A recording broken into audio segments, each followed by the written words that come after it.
The New Psychology. Its Message, Principles and Practice. By William Walker Atkinson, 1909. Foreword.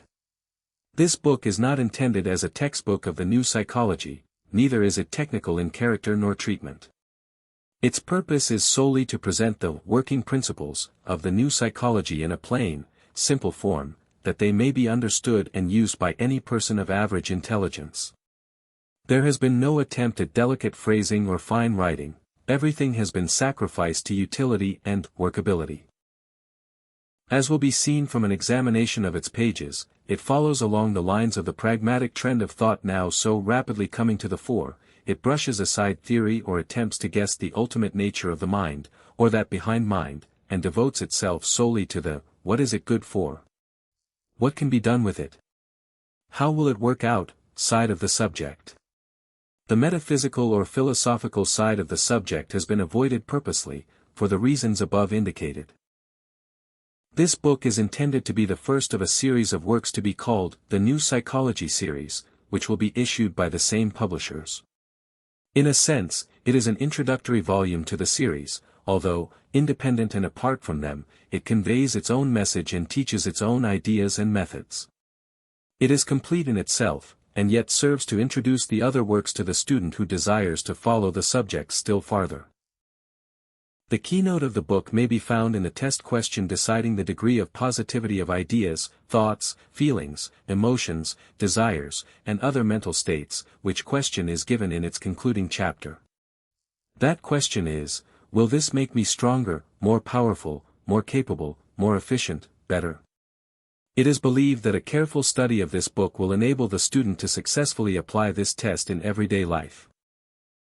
And this is the test that the writer desires all to apply to the book itself. William Walker Atkinson. Chicago, January 8, 1909. Chapter 1. The New Psychology. Psychology is the science of the mind. Its field is the scientific study of the mind, its functions, its laws, its activities. The study of psychology embraces the consideration of the various mental states, both in the conscious and subconscious fields, including sensations, desires, emotions, cognitions, reasonings, decisions, volitions, and the like, as Professor William James has so well stated it. Psychology is no new science. Its history extends far back in the story of the intellectual evolution of the race. For a time it was considered but a branch of the general subject of metaphysics, and partook of the general fogginess of that branch of thought. But gradually emerging from the fog, it stood at last clearly defined as a scientific study rather than as a branch of metaphysics or philosophy. Like any other science, it is based upon ascertained facts and laws, rather than upon assumed abstract theories. Leaving behind it the conflicting theories regarding the ultimate nature of the mind, it concerns itself solely with the actual workings, activities, and operations of the mind, and the laws that appear to govern these. Instead of evolving theories of the origin and ultimate nature of the mind and then working from the theory down to facts to fit in with the theory, psychology began to pursue scientific methods and proceeded to examine facts and phenomena in order to work back to fundamental principles. Leaving to metaphysics and philosophy the speculations regarding abstract mind and its relation to the soul, psychology devoted its entire attention to a careful and scientific examination of the working laws of the mind, their effects, consequences, conditions, and general mode of operation. But even when this stage had been gained, psychology failed to take its practical place in the affairs of the everyday life of the people. Although divorced from the vague speculations of metaphysics and philosophy, and confining itself to provable facts and principles, psychology still retained more or less of an abstract and non-practical aspect to the majority of the race. Although considering facts and principles in a scientific manner, and adhering to the how rather than to the why features of mental activities, psychology still failed to take its place in the list of the sciences that were capable of actual application in the lives of the people. While recognized as a necessary part of the mental equipment of the educated man or woman, yet it was regarded by the masses as something impractical and not useful. The question, what is it good for? Was pertinently asked by practical people of affairs. How can I use it? What will it do for me? Of what benefit is it? These questions were asked concerning it by the general public. And the answer was not furnished. But arising from this demand, actual or implied, there arose a new set of psychologists who unwittingly laid the foundations of that which is now called the new psychology. These pioneers began working along the lines of a utilitarian psychology. A psychology that could be used in everyday life, a psychology that was workable. These pioneers did not use the term, the new psychology, nor did they realize that they were leading the science from the abstract place it had hitherto occupied. They merely sought to put into application the principles already discovered. To enable people to do things with these principles, rather than to merely contemplate them as something a little different from metaphysical and philosophical principles, but yet very similar in nature. These men and women were the unconscious workers along the lines of what is now called the pragmatic school of thought, the school that holds that the truth and value of a science, philosophy, or idea, consists of its value when applied and set to work. What will it do? How will it work out? What can be done with it? What is it good for, being the tests applied by this new school of thought. And upon the foundations erected by these earlier practical thinkers has arisen the edifice of the new psychology, or rather the first stories of that edifice, for the building is still going on and the structure seems destined to far exceed in grandeur and magnificence even the fondest dreams of its earlier workers. The new psychology has made wonderful strides since the beginning of the present century. Although its foundations were laid in the preceding century, still the actual, above-the-ground, work has been done during the last 8 years, and it may be justly considered as a product of the 20th century. Some of the old-school thinkers protest against this application of the pragmatic test to psychology, claiming that it should be allowed to remain in the realm of abstract thought. But these people are pulling against the tide of evolution, and are practically setting their faces against the entire trend of modern thought and activity. The tendency of the age is decidedly utilitarian, and the pragmatic test is being rigidly applied to everything in the realm of thought. What is it good for? What can we do with it? How will it help us? These are the characteristic questions of the age, and all that is offered to the public mind must be subjected to that test, and must live or die according to its degree of success in meeting the requirements. The new psychology is practical, workable, and usable, first, last and all the time. Its very existence depends upon its agreement with these principles. The entire effort of its workers and teachers is in the direction of rendering practicable the laws of the mind. It is no longer a matter of informing people just what are certain mental faculties or states, nor even just how they operate. The new psychologist hastens to inform his students just what these principles and laws mean to him in the direction of increasing his mental efficiency, strengthening his positive qualities, and restraining and inhibiting his negative faculties and qualities. The student is informed of the various mental qualities he possesses, and the laws of their operation, but, and herein lies the difference between the old and the new psychology, he is also taught how these laws may be applied to the strengthening, improving, and upbuilding of his mental being. Character building, in the new psychology, has been taken from its old position of a subject for lectures, sermons, and admonitions along the lines of good advice and wise counsel, and has been placed well to the front as a practical field for experiment, practice, and actual accomplishment. The student is no longer forced to content himself with the statement, "You should do so and so," he is now taught just how this so and so may be done. He is taught the practical work of making himself over, according to well-tested, and plainly stated methods and principles. Another important feature of the work of the new psychology has been the raising of certain little understood phases of mental activity from the region of the occult and mystical, and the placing of them among the recognized and at least partially understood phenomena of psychology. Much that was formerly regarded as a part of abnormal psychology, is now freely accorded a place in the normal psychology of the schools. We refer especially to that wonderful field of mental activity outside of the range of consciousness, generally known as the subconscious, subjective, or subliminal fields. Formerly regarded as belonging to the abnormal phases of mental action, these fields are now regarded as containing within them at least 9/10 of our mental activities. The field of consciousness is now recognized as comprising but a very small portion of the activities of the mind. And accordingly, the new psychology has devoted considerable of its activities to the exploration of those hitherto unsuspected regions of the mind, and the result has been that many strange and wonderful things have been discovered, scientifically examined, and classified. And in this exploration, the investigators have succeeded in throwing much light upon many dark subjects that had previously either been denied or else attributed to the supernatural. The new psychology has succeeded in showing that, so far as its investigations have extended, there is no supernatural, that everything is natural, that what has been considered supernatural is merely natural phenomena the nature of which has not been understood. That natural law and order is ever in evidence in these newly understood phases of the mind. And, true to its pragmatic origin, the new psychology has not contented itself with a mere exploration and examination of these subconscious regions of the mind. It no sooner discovers, examines and classifies than it begins to consider the workable and usable features of the thing. It begins to consider and plan just how these may be turned to account in the everyday lives of the people, both in the region of developing desirable qualities and in the restraining and inhibiting of the undesirable ones. The "what is it" is followed by the "how does it act," and then speedily is heard the "how can it be used," the "what is it good for," of the pragmatist. And this is the spirit in which this book upon the new psychology is written. Very little time and space is devoted to theory or speculation regarding the why.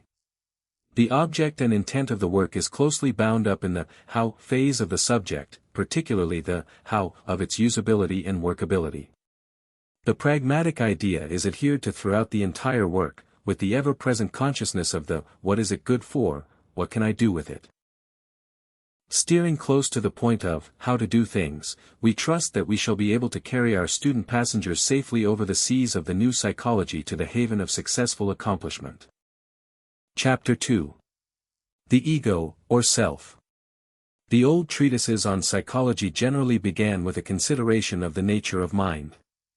Some authorities held to the metaphysical conception of the immaterial nature of mind, while others held that mind was a product or manifestation of the brain, and therefore was material in nature.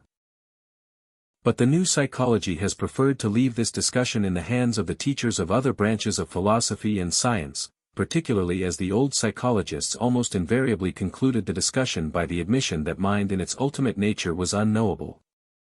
The later writers have agreed with the writer who said that psychology is no more bound to begin by telling what mind is, than physics is obliged to start by settling the vexed question as to what matter is. And as physics is concerned only with the phenomena of matter, so is the new conception of psychology concerned only with the phenomena of mind.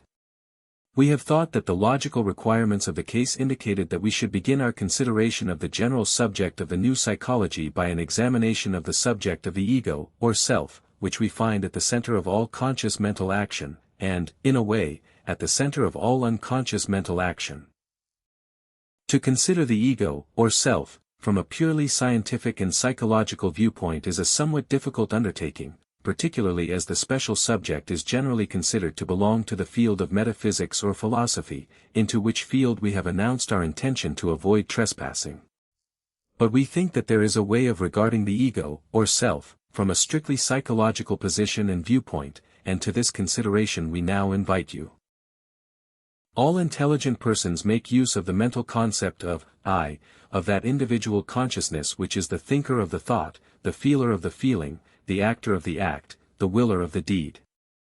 All attempts to define or explain the nature of this I must fail. It is a something that cannot be explained, and is known only by its own presence in consciousness. At the last, our consciousness reports that it is, without informing us why, how, or what it is. Think as we will, we are inevitably brought back to this position, just where we started, the I is, and nothing more. To every conscious individual there is always a perception of the I in the consciousness of I am. In every thought, feeling, and manifestation of will there is always this consciousness of I am in the individual. It is always I think, or I feel, or I will, always the I behind the mental state, and to which every feeling is referred. Which participates in every thought, and from which emanates every effort of the will. Every reference to a mental state within us brings us to a realization of the presence of this I. With every individual it is always, I am. The individual can never truthfully say, I am not. This I which is the knower, the actor, the thinker, the seer, the doer. It is the essence of each and every mental state. To many persons the perception of the I, or ego, or self, is very clear and distinct. But to others it is more or less involved in the consciousness of the secondary, I, subordinate self, alter ego, or the to me, as Professor William James calls it. Perhaps the best way to enable the student to distinguish the to me from the I will be to consider the latter at first, and then to lead him to consider and recognize the true ego or I. The distinction is somewhat subtle, but a little consideration will reveal it to you. The essential difference is that the I is the something that knows, feels, and wills, while the me is that part of the self that is known to the I as mental states, feelings, thoughts, and will impulses. A man's body, and physical sensations, etc., are a part of his me which may be examined, considered, and ruled by his I. His feelings, pains, pleasures, prejudices, opinions, inclinations and the rest of the mental things that he considers to be part of himself, are all portions of the me, for all of them may be examined, changed, and ruled by the I. The me, in all its parts and phases is always the object of contemplation by the I, that is, that toward which the powers of the I are extended. And the I is always the subject of its contemplation of the things of the to me. That is, that which is the essence of the contemplation. Let us consider a few examples, in order to understand this a little more clearly. You see a thing. There are three phases of the seeing, namely, 1, the thing seen, which is something outside of both the I and the me, 2, the mental operation known as sight, which belongs to the me, and 3, the something that sees, which is the I. This same rule applies to all of the five senses. This is the simplest example. We have others, more complex and subtle, before us. We experience the feeling arising from some emotional activity. There are three phases of this feeling, namely, 1, the outside thing from which the emotion arises, 2, the emotion felt, which belongs to the to me, for it comes from within our being, and 3, the feeler of the emotion or feeling, that something that experiences it, which is the I. We think a thought. There are three phases to this also, to wit, 1.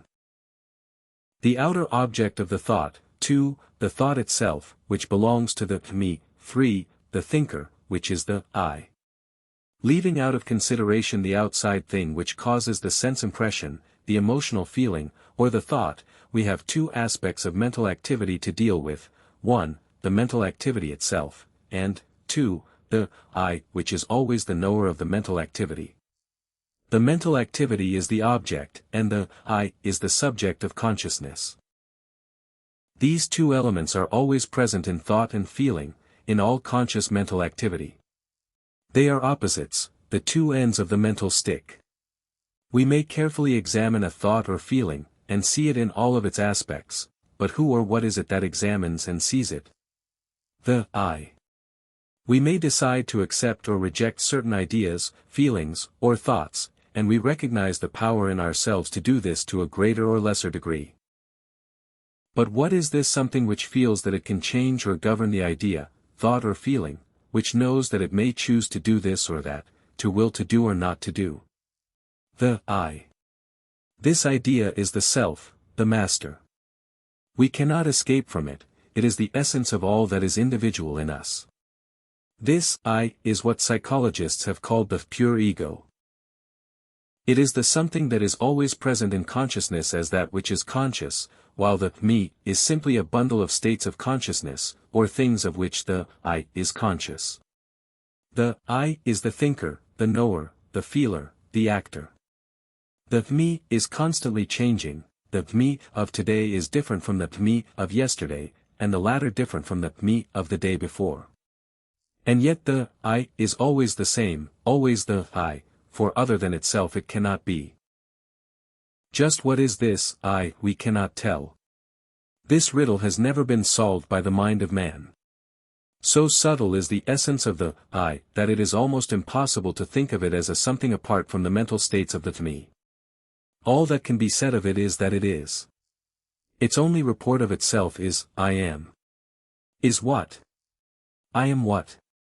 You cannot answer these questions unless you bring in the attributes and qualities of the me, for in one sense the I is nothing without these qualities. And yet, every advanced thinker has learned to recognize the I am report of the self, as distinct from the qualities of the me. You cannot examine the I by the I. You must have an object for your subject, and if you make the I your object, then you have no subject to examine it. You place the I under the mental microscope to examine it, and lo! You have nothing to look through the glass, the I is at the wrong end of the glass. You cannot even consider the I in imagination. You may imagine your body, or your mental states, thoughts, feelings, sense impressions, ideas, or actions, these belong to the me and are objective in nature. But the moment you begin to try to imagine the I, you find that you cannot get outside of yourself in order to examine yourself. You cannot be at both ends of the glass at the same time. You cannot be both bat and ball at the same time. Try as you may, you will find that you cannot stand aside and examine the I, as you have found you can do with the me. You have found a final, ultimate something within yourself that defies your powers of analysis, or examination. You demand of yourself the answer of your inner nature, and your answer to yourself is simply, I am. Further than this you cannot say, without going outside of yourself into the me. There are several things, however, that you may learn about the I, by a negative process of exclusion. You may find that you are not able to think of your I as not being. You can never say, I am not, nor can you even imagine yourself as not being. So long as you think of yourself, the I, at all, you must accompany the thought with the consciousness of being. You cannot even imagine yourself out of existence. That is, while you may imagine another I as not being. Or even imagine your own I as fading into nothingness, in an abstract way, a little analysis will show you that in the latter instance you are not thinking of your I at all, but of an abstract something, not yourself at all, for while you are thinking this abstract something out of existence you will find a consciousness of the I, seeing that something else fading away, it cannot so think of itself. Nor can you imagine yourself as being any other I than what it is. You may think of it surrounded with other me aspects or objects, personalities, and environments. But you can never think of your I as being another I.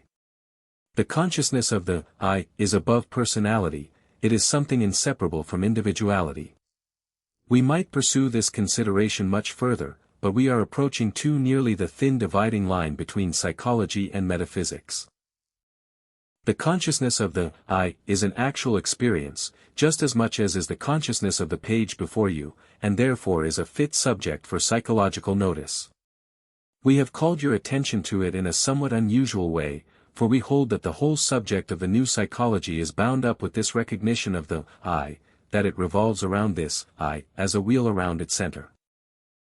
We regard all of the mental faculties, powers, organs, qualities, and modes of expression, as merely instruments, tools, or channels of expression of this wonderful something, the self, the pure ego, the I.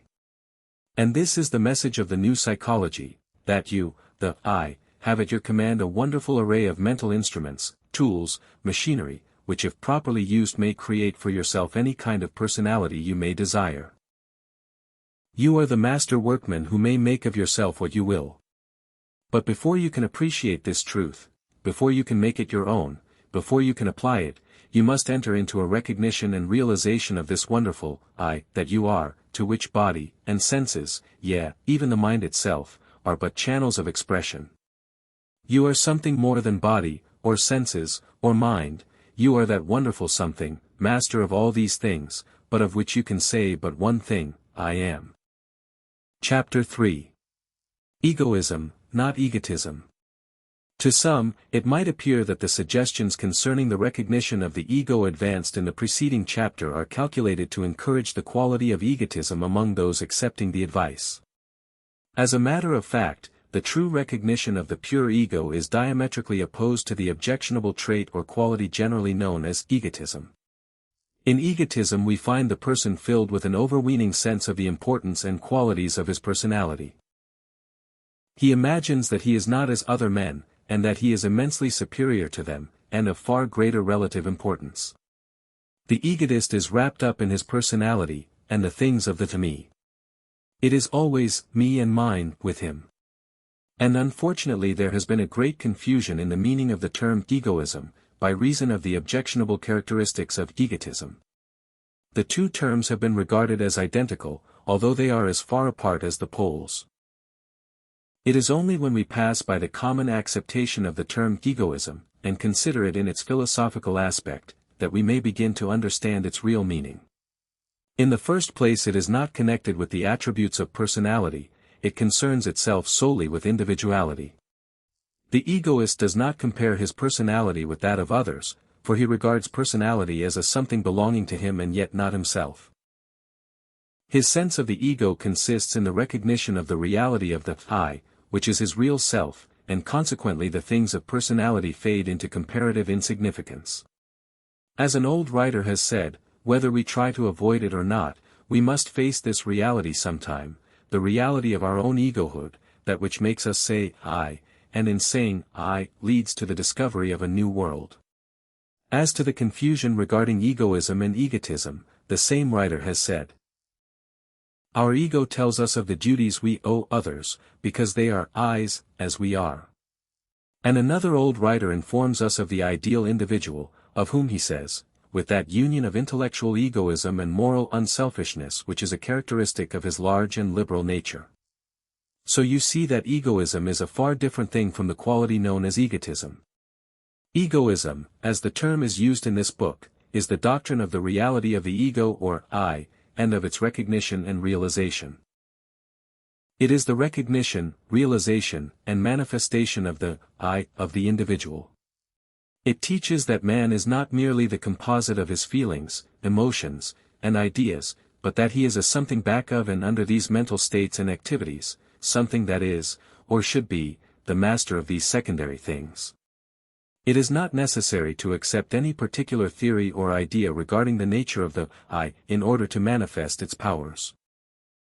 Whether the I be the soul, or whether it be a center of conscious energy in a world soul, or whether it be simply a focus of the universal energy of material science, it matters not. The important thing about it in psychology is that it is, and may be recognized, realized, and manifested. And in this recognition, realization, and manifestation is to be found the keynote of the new psychology.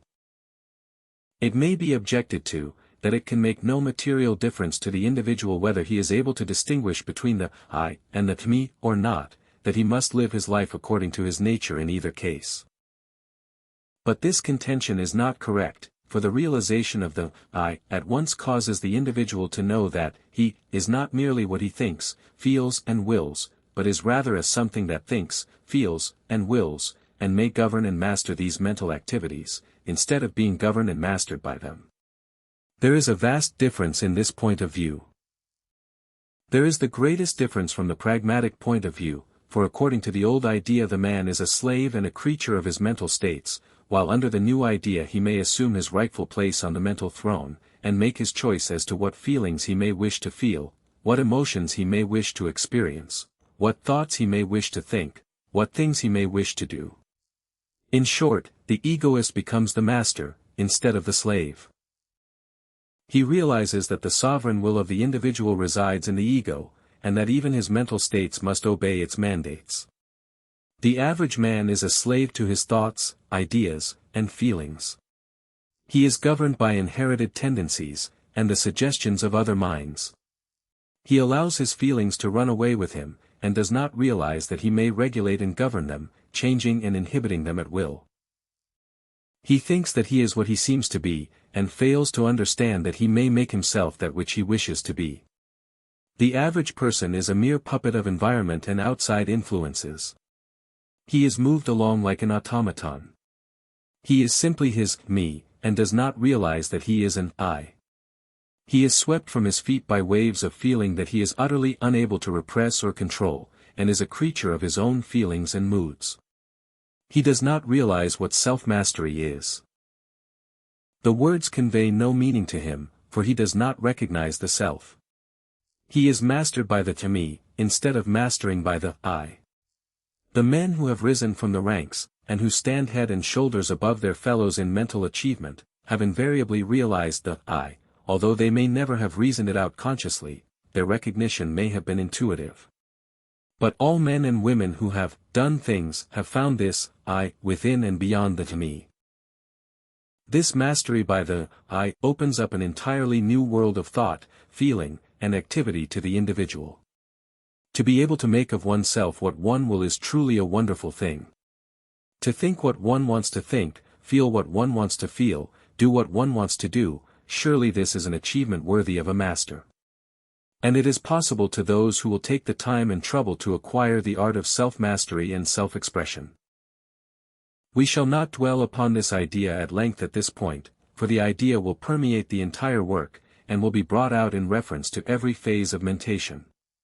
But, before passing on to the next chapter, we would like you to consider the following words of Edward Carpenter in reference to the state of the ordinary man who is ruled by his mind, instead of ruling it. Carpenter says, "We moderns are unaccustomed to the mastery over our own inner thoughts and feelings.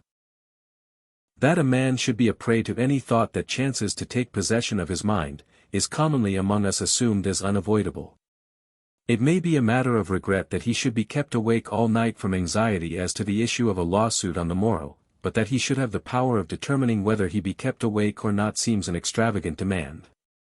The image of an impending calamity is no doubt odious, but its very odiousness, we say, makes it haunt the mind all the more pertinaciously, and it is useless to try to expel it. Yet this is an absurd position, for man, the heir of all the ages, to be in, hag-ridden by the flimsy creatures of his own brain. If a pebble in our boot torments us, we expel it. We take off the boot and shake it out. And once the matter is fairly understood, it is just as easy to expel an intruding and obnoxious thought from the mind.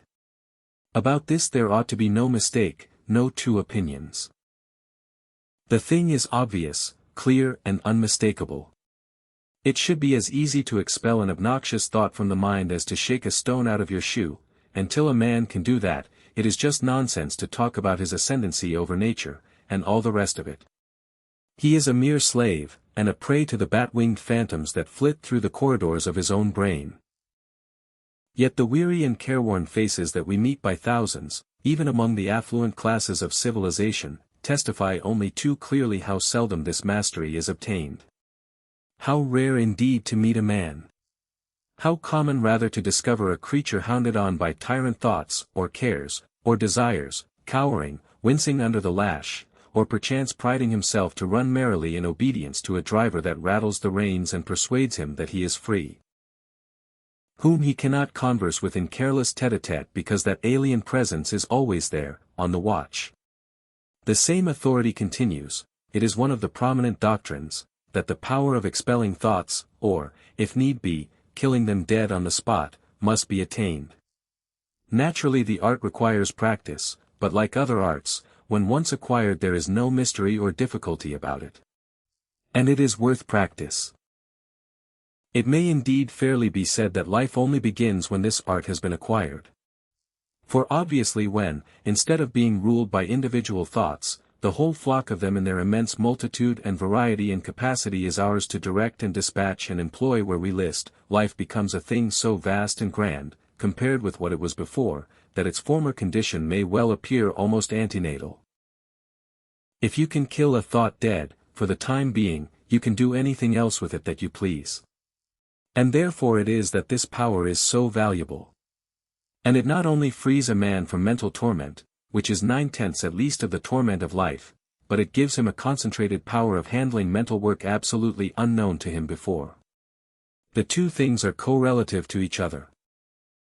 While at work your thought is to be absolutely concentrated in it, undistracted by anything whatever irrelevant to the matter in hand, pounding away like a great engine, with giant power and perfect economy, no wear and tear of friction, or dislocation of parts owing to the working of different forces at the same time.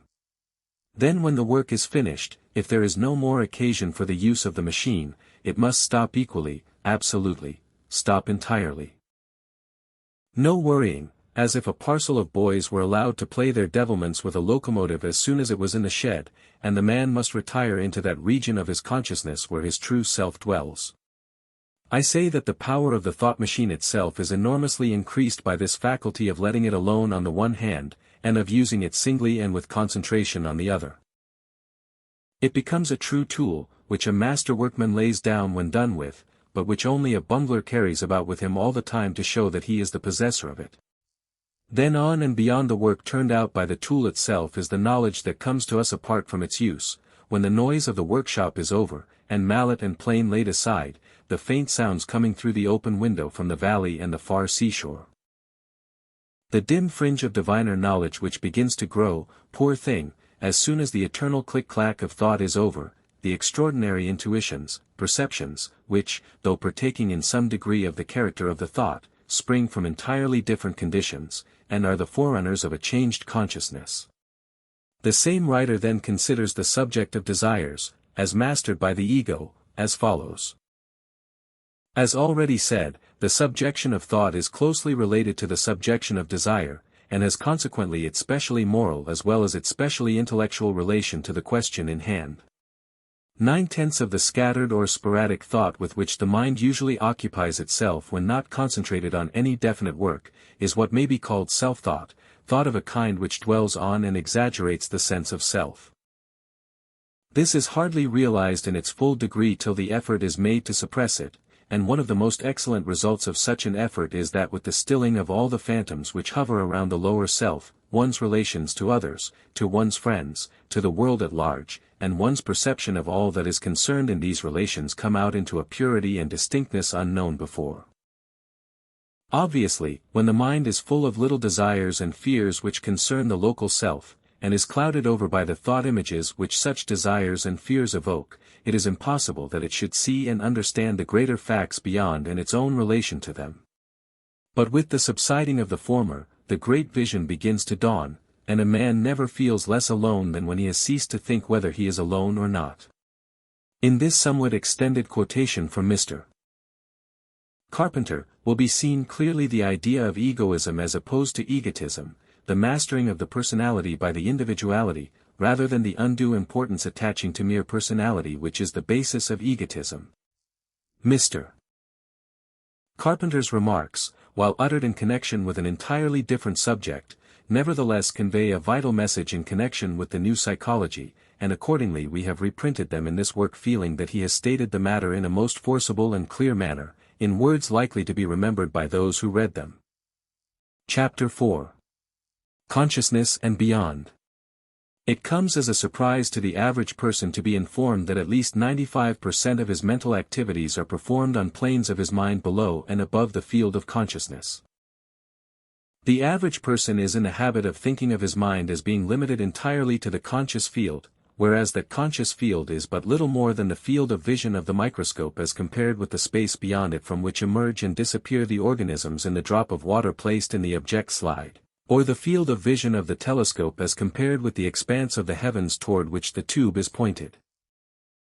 Just as there are degrees of heat and cold beyond the field of our instruments, light vibrations below and above the visible spectrum, sounds below and above our capacity for registering them, so are their mental operations constantly being performed out of the narrow field of consciousness which we have been fondly considering as our mind. In perhaps no other branch has the new psychology made such rapid strides as in this bringing into recognition of the vast area of the mind of man beyond the conscious field. When we consider the accepted ideas on the subject entertained by the students of psychology of today, as compared with the ideas of only a few decades back, we may begin to realize the great strides in this branch of thought. Leibniz was the first great thinker among the Western people to call attention to the fact of the extent and importance of the out-of-conscious mental planes, although the Hindu philosophies are full of references to it. And after Leibniz's time the progress of the idea was very slow, and it is only within the last 20 years that the textbooks on psychology have given to the subject the attention it merited. Today it is fully recognized by the best authorities. The following quotations from some of the best authorities may surprise some of you who are not familiar with the idea. Lewis says, "The teaching of most modern psychologists is that consciousness forms but a small item in the total of psychical processes. Unconscious sensations, ideas, and judgments are made to play a great part in their explanations. It is very certain that in every conscious volition, every act that is so characterized, the larger part of it is quite unconscious. It is equally certain that in every perception there are unconscious processes of reproduction and inference, there is a middle distance of subconsciousness, and a background of unconsciousness." Hamilton says, "The sphere of our consciousness is only a small circle in a center of a far wider sphere of action and passion, of which we are only conscious through its effects." Taine says, "Mental events imperceptible to consciousness are far more numerous than the others, and of the world which makes up our being we only perceive the highest points, the lighted-up peaks of a continent whose lower levels remain in the shade.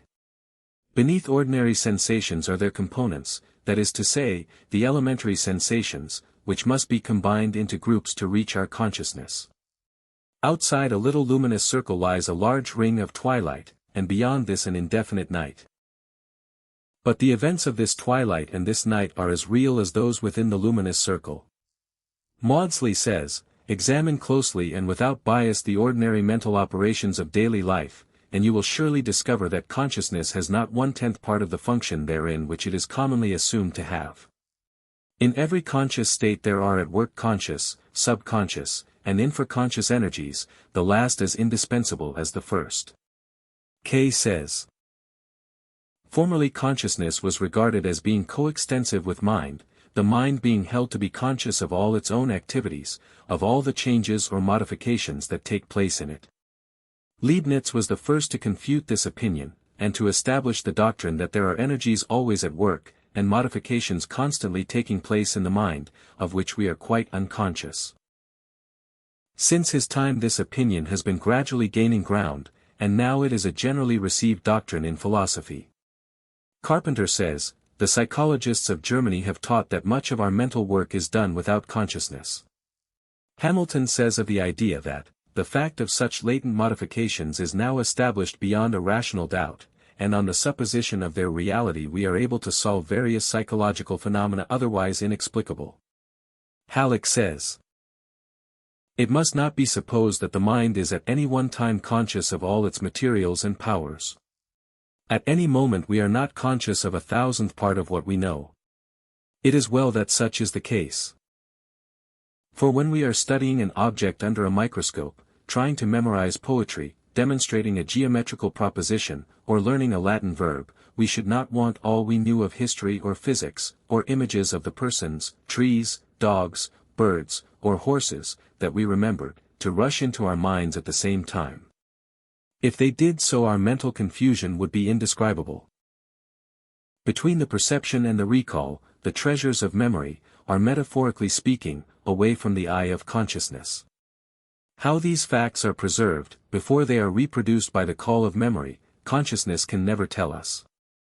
An event may not be thought of for 50 years, and then it may suddenly appear in consciousness. As we grow older the subconscious field increases. When we first began to walk, we were conscious of every step. Later, we can talk about the deepest subjects while we are walking, and not even think of the steps we are taking. We sometimes wind our watches without being conscious of the operation, as is shown by the fact that we again test them to see if we have wound them. Professor Gates has said, at least 90% of our mental life is subconscious.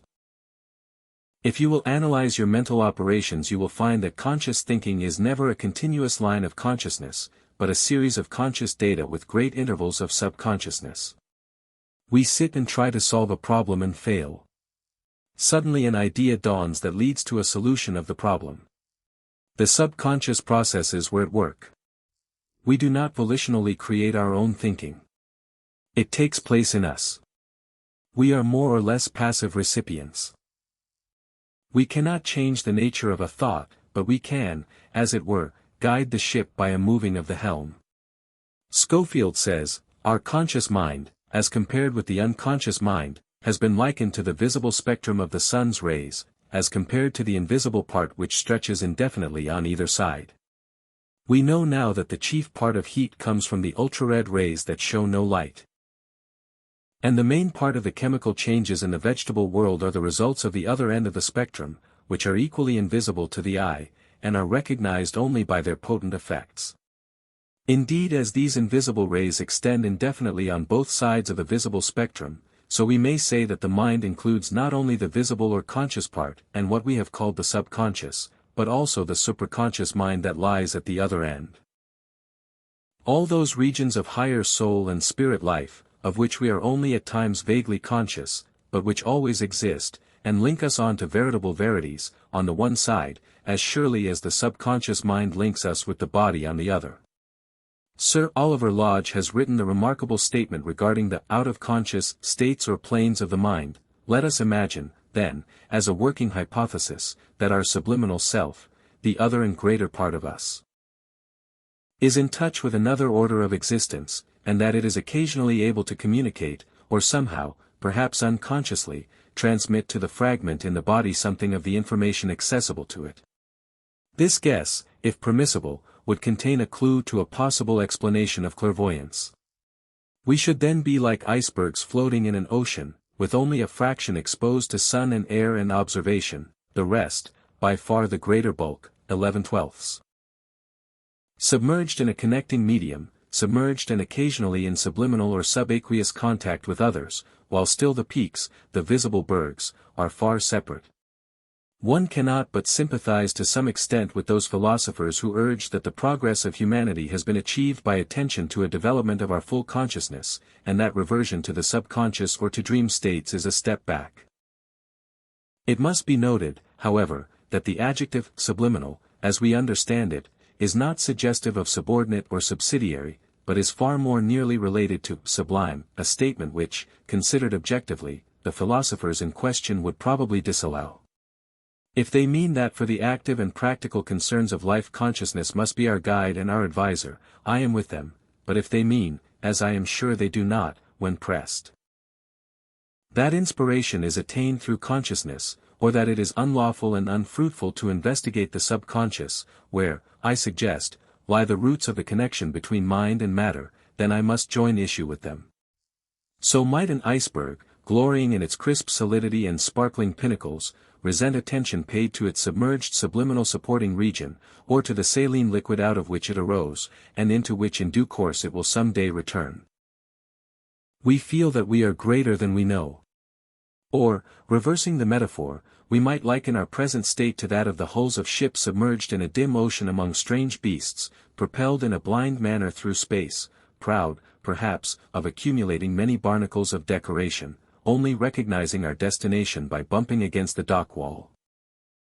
And with no cognizance of the deck, and the cabins, and spars, and the sails, no thought of the sextant and the compass and the captain, no perception of the lookout on the mast, of the distant horizon, no vision of objects far ahead, dangers to be avoided, destinations to be reached, other ships to be spoken with by other means than bodily contact, a region of sunshine and cloud, of space, of perception, and of intelligence, utterly inaccessible to the parts below the water line.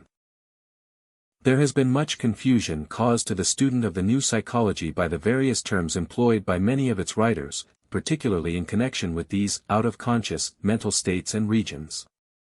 Many of the earlier authorities place in one group all the phenomena and activities of the several regions beyond and below the plane of consciousness. This plan causes much confusion because the several attributes attributed to these subjective, subconscious, or subliminal minds, as they are called, are diametrically opposed to each other, and the beginner is soon enmeshed in a web of incompatible facts, theories, and ideas. But of late years there has been a disposition of teachers and writers to observe the classification first observed by some of the Oriental teachers many centuries ago, and at present there is generally recognized that there are two general, out-of-conscious regions of planes of the minds, with various subplanes, which are known as the subconscious and superconscious regions, planes, or minds, respectively. Some good teachers and writers still adhere to the old classification, conscious and subconscious, respectively, placing in the latter all of the out-of-conscious phenomena, high and low, but the tendency is in the other direction. You will notice in the quotations that we have given in this chapter that the majority of the authorities recognize the above conscious, as well as the below conscious, planes or regions of the mind. In the next 2 chapters we shall consider these 2 planes or regions, in some detail. What is called the field of consciousness, or conscious mind, is really but a very small part of the mental kingdom of the ego. It is used to receive the report of the senses, to examine, analyze, combine, and use the stored-up material of the subconscious as it is brought into the field of consciousness in some degree of order and system, to perform the work of the reason, to choose or decide, to put into operation the will, and in similar ways. It is the great mental clearing house where alone certain mental work may be performed. It is the eyepiece of the mental microscope or telescope. It is the great clearing of the mind into which pass the things of the jungle, woods, and canyons, as well as the things coming down from the mountains of the mind. It may be thought of as a spot in the mental area, illuminated by the bright light of consciousness, whereby and wherein the ego may examine, decide upon, choose and act upon the various mental images, ideas, feelings, etc., that are brought before it for consideration and judgment. It is the open court of the mind. From the field of consciousness are passed into the subconscious region many experiences that are to be stored away for the future use of the individual and the race, which experiences afterward are reproduced in that field of the individual or of the race, as feelings, emotions, memories, thoughts, ideas or other mental material. Into the field of consciousness also pass many new things from the higher, or superconscious regions. Flashes of inspiration, genius, intuition and other higher mental material. By keeping this picture of the higher and lower planes of out-of-consciousness before you, you will be enabled to understand much that has heretofore been dark and confusing. It is of the greatest importance to keep the field of consciousness clean and in good condition, and to keep its chief instruments, the attention and the intellect, in good working order.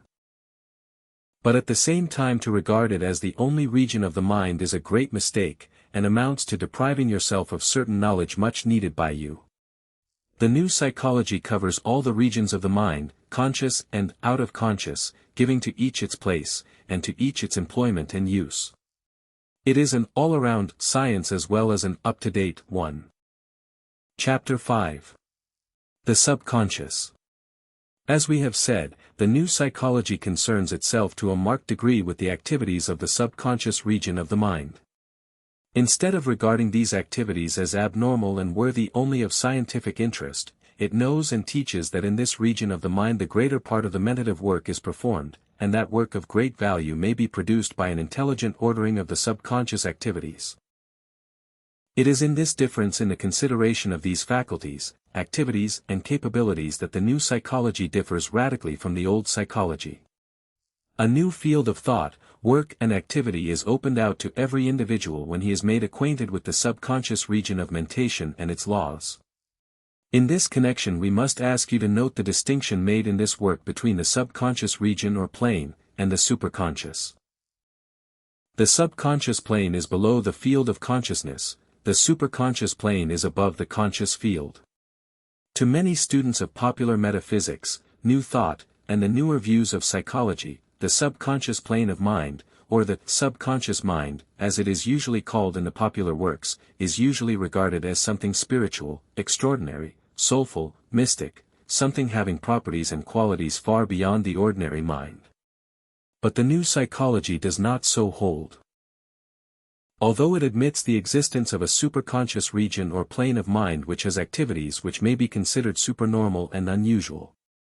To the new psychology the subconscious mind is simply the plane or region of the mind in which is stored up a great variety of impressions from the past of the individual and of the race.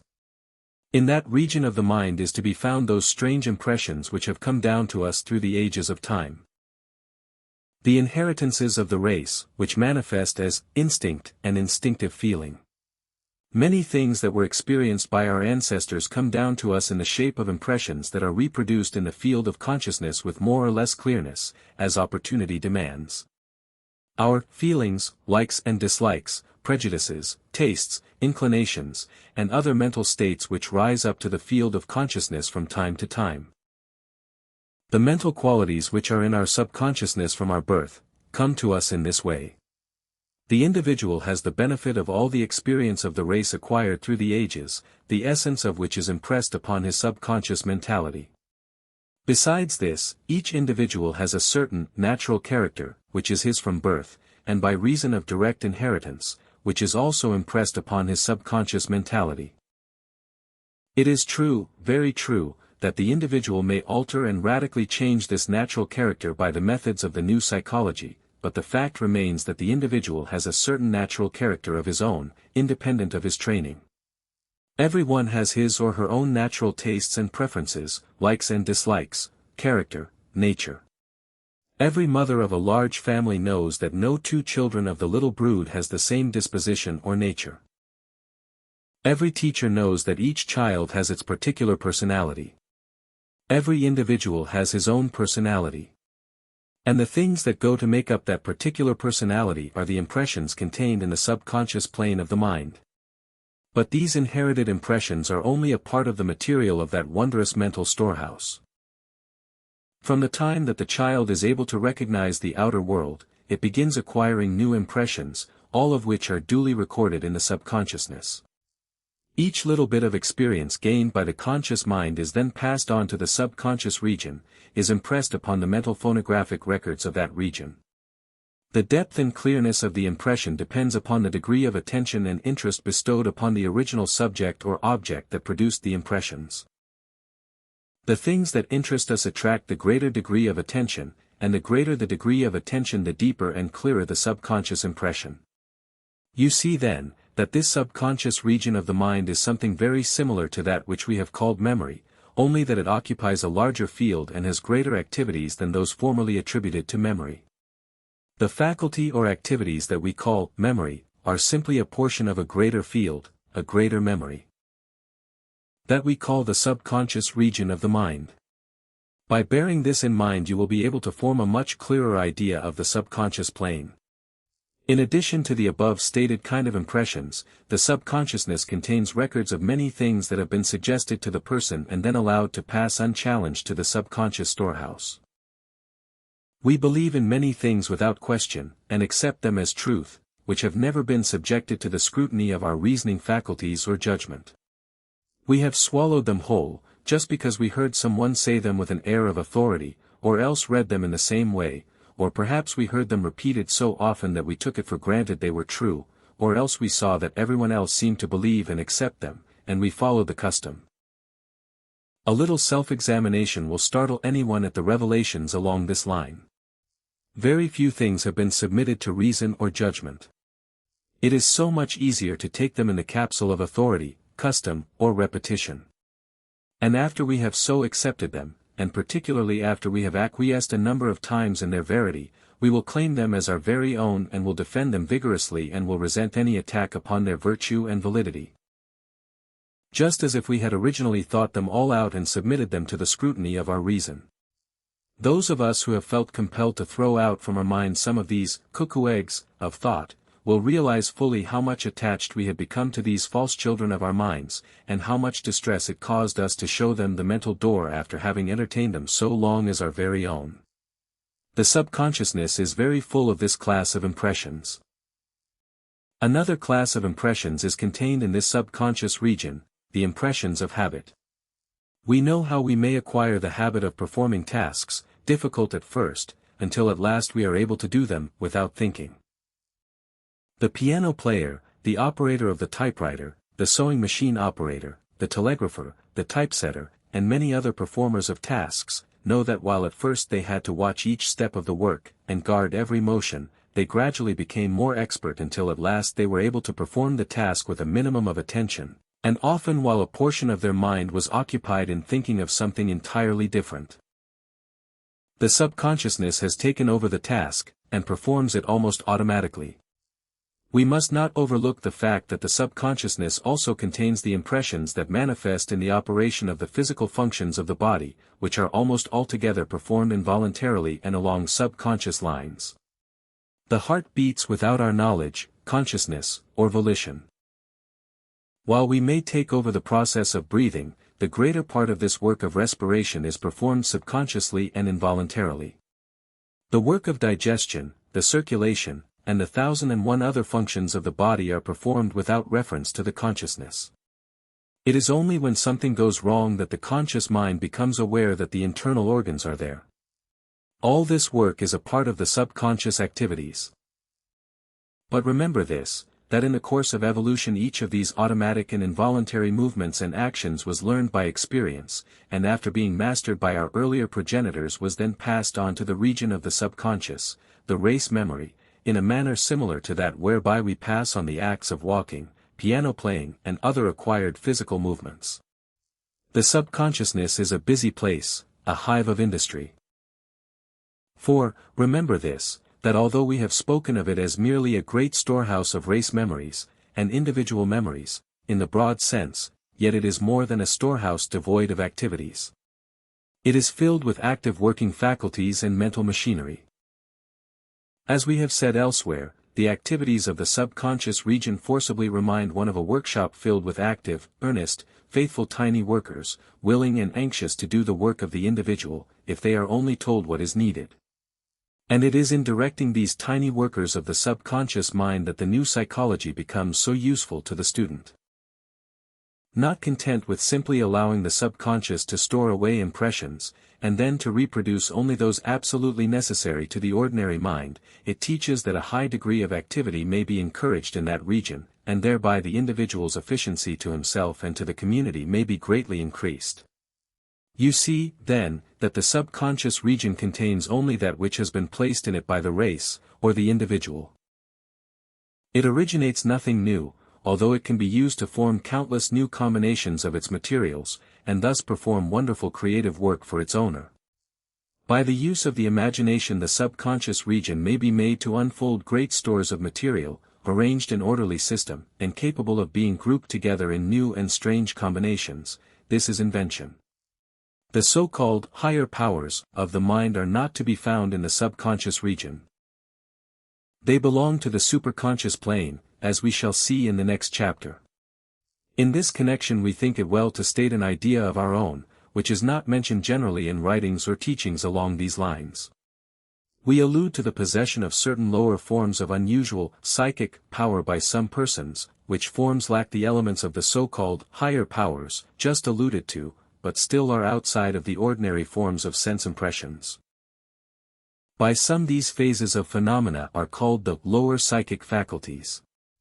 The persons possessing and manifesting these powers are often far from being advanced spiritually, mentally, or morally, and this fact has surprised and perplexed many of the investigators of the subject.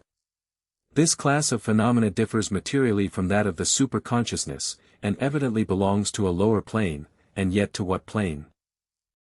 Not to consciousness, surely, and if the subconsciousness is merely a record of race impressions and individual experiences, etc., how can these phenomena be credited to it?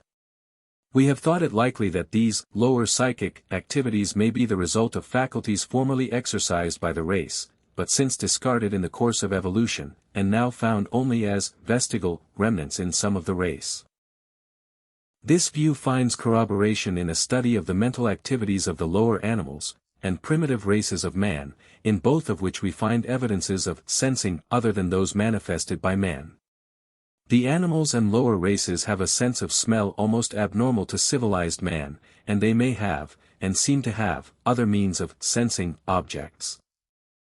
If this be true, then each of us must have some record of these discarded senses in our subconsciousness, which in some cases give rise to those instances of strange awareness noted in certain people, and which belong to the class of the lower psychic phenomena, as distinguished from the higher psychic phenomena belonging to the class of genius, intuition, spirituality, etc.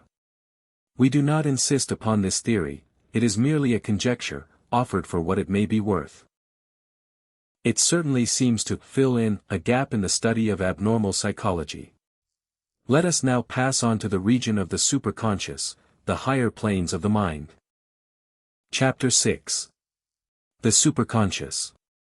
It is difficult to explain the new psychology conception of the superconscious plane of mind, without approaching perilously near the borderline that separates psychology from metaphysics and philosophy. Even escaping this danger, we are compelled to use the terms of evolution as used in the science of biology.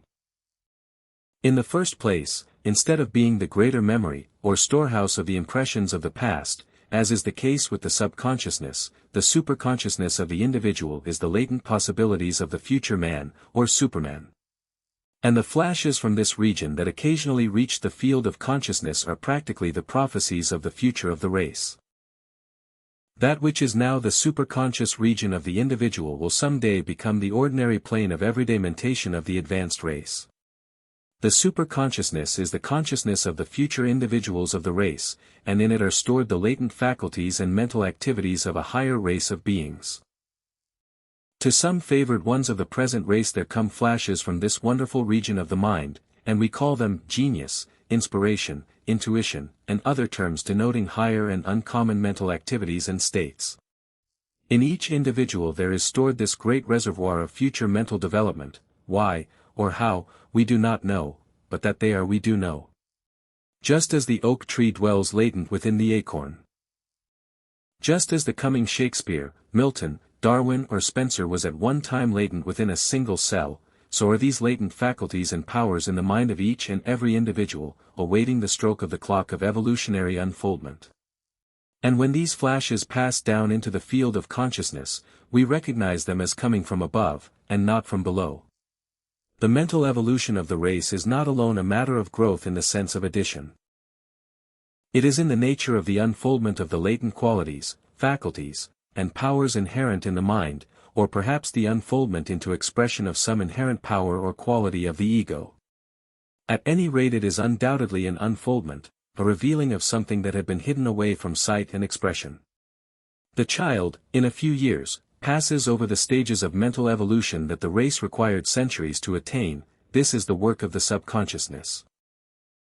And the man of today is slowly, laboriously, but surely unfolding into greater and grander mental states and activities. Mental growth comes not alone from without, there is an inner urge constantly at work, pressing ever on toward higher and greater things. There is always this dual expression, the attraction of the mind toward outer objects which stimulate and hasten its expression, and the inner urge constantly pressing it forward. It has been well claimed that there can be no progress without the outer things to attract and interest the mind and to cause it to grow by exercise and use. But it is likewise true that there would be, and could be, no growth unless there was something to respond to the outer and to force it to unfold. There is the evolutionary urge, as well as the evolutionary pull of attraction. And so, this is what we mean by the superconsciousness. The higher regions of the mind that are beginning to unfold into a greater and more glorious consciousness. That this unfoldment will bring to the race new senses, new channels of awareness, cannot be doubted. Just as from mere sensation the present states of consciousness arose, just as from a crude sense of feeling the wonderful sense of seeing sprang into existence. So from the comparatively crude senses of awareness of outside objects that we possess today will undoubtedly unfold senses that transcend even our wildest flights of imagination today. There seems to be good reason for believing that space will be practically annihilated to the beings of the future. Just as the sense of seeing is an improved form of feeling, so will there undoubtedly come a sense of perception that will be a highly improved sense of seeing. And, more than this, the sense of cognizance and awareness of the thoughts of others, the telepathy or telementation of today, will undoubtedly be a common possession of the race in the future, a fact that will revolutionize life as we know it. For when the thoughts of all become as an open book to all, then will pass away deceit, falsity, hypocrisy, untruth, and all the rest. Higher standards of life will be demanded and maintained, and the interests of all will be identified and identical. With a common thought arising from the circulation of thought, there will come a common interest and aim to the race. In the recognition of these latent faculties, even now beginning to show signs of unfoldment, there is to be found a sane basis for the expectation of the coming of many things that now are held to belong to the millennium. But it is not of the future that we wish to speak, our work is in the present. From these higher regions of the mind are coming to the race not only the expression of genius, inspiration and intuition, but also the consciousness of relationship between all men, all living things. With a dawning consciousness of this relationship, men naturally feel nearer to each other, and to the universe, and consequently express themselves differently. The feeling of kindness, sympathy, brotherhood and general tolerance that is coming to the race arises from the flashes from these higher regions of the mind.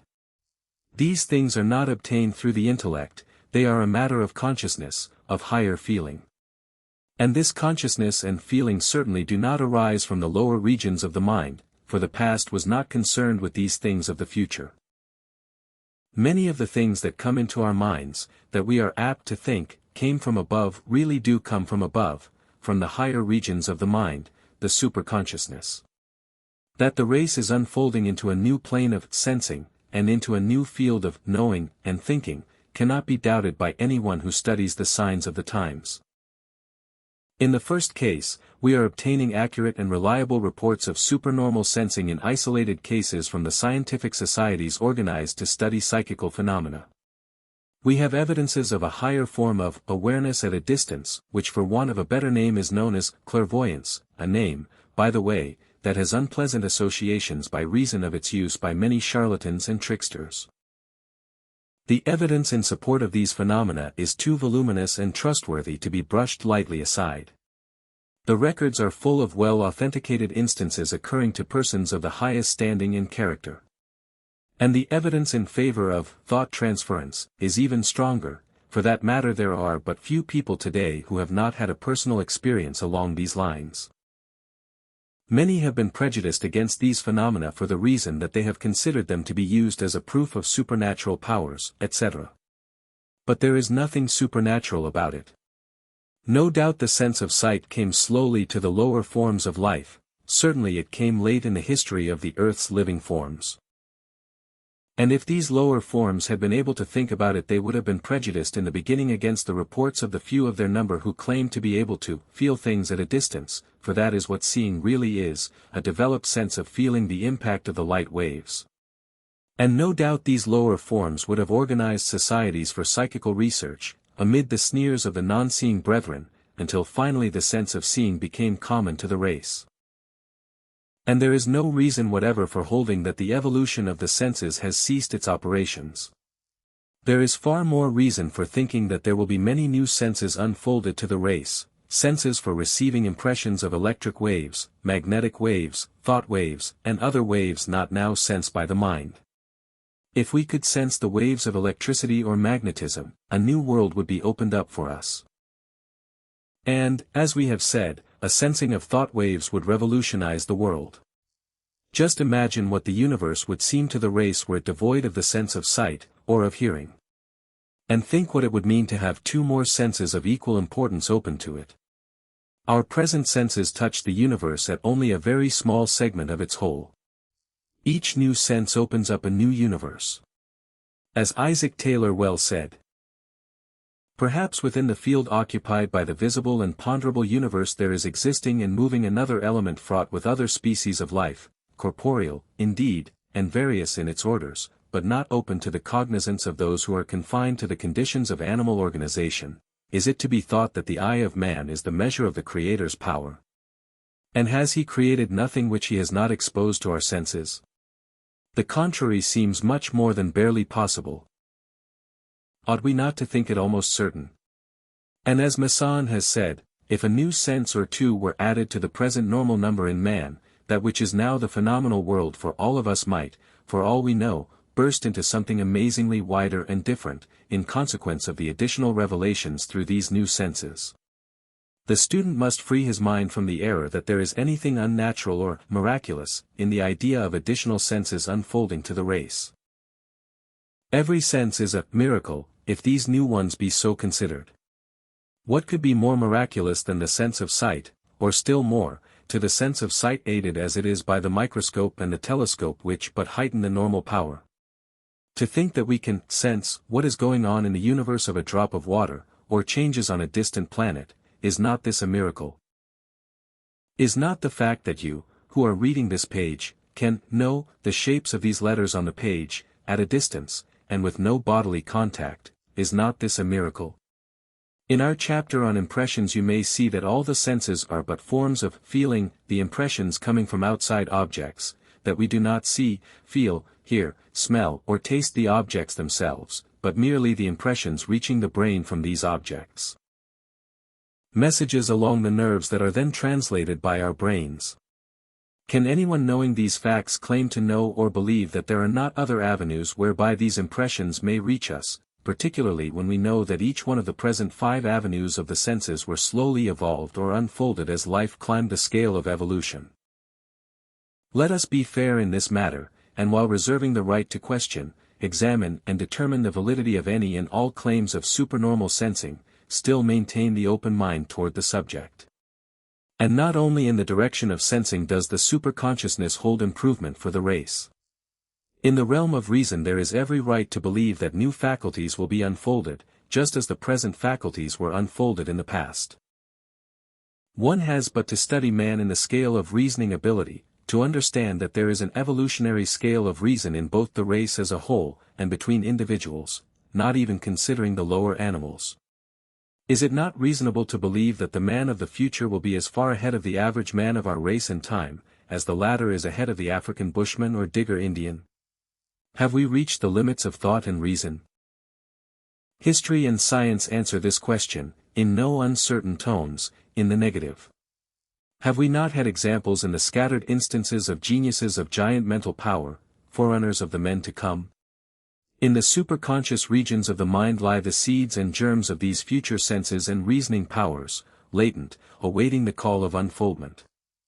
And from that region comes all that is best, and highest, and greatest in our mental activities today. And by recognizing this fact and opening up the mind toward this higher self, we invite and make welcome these messages from above, and encourage their coming.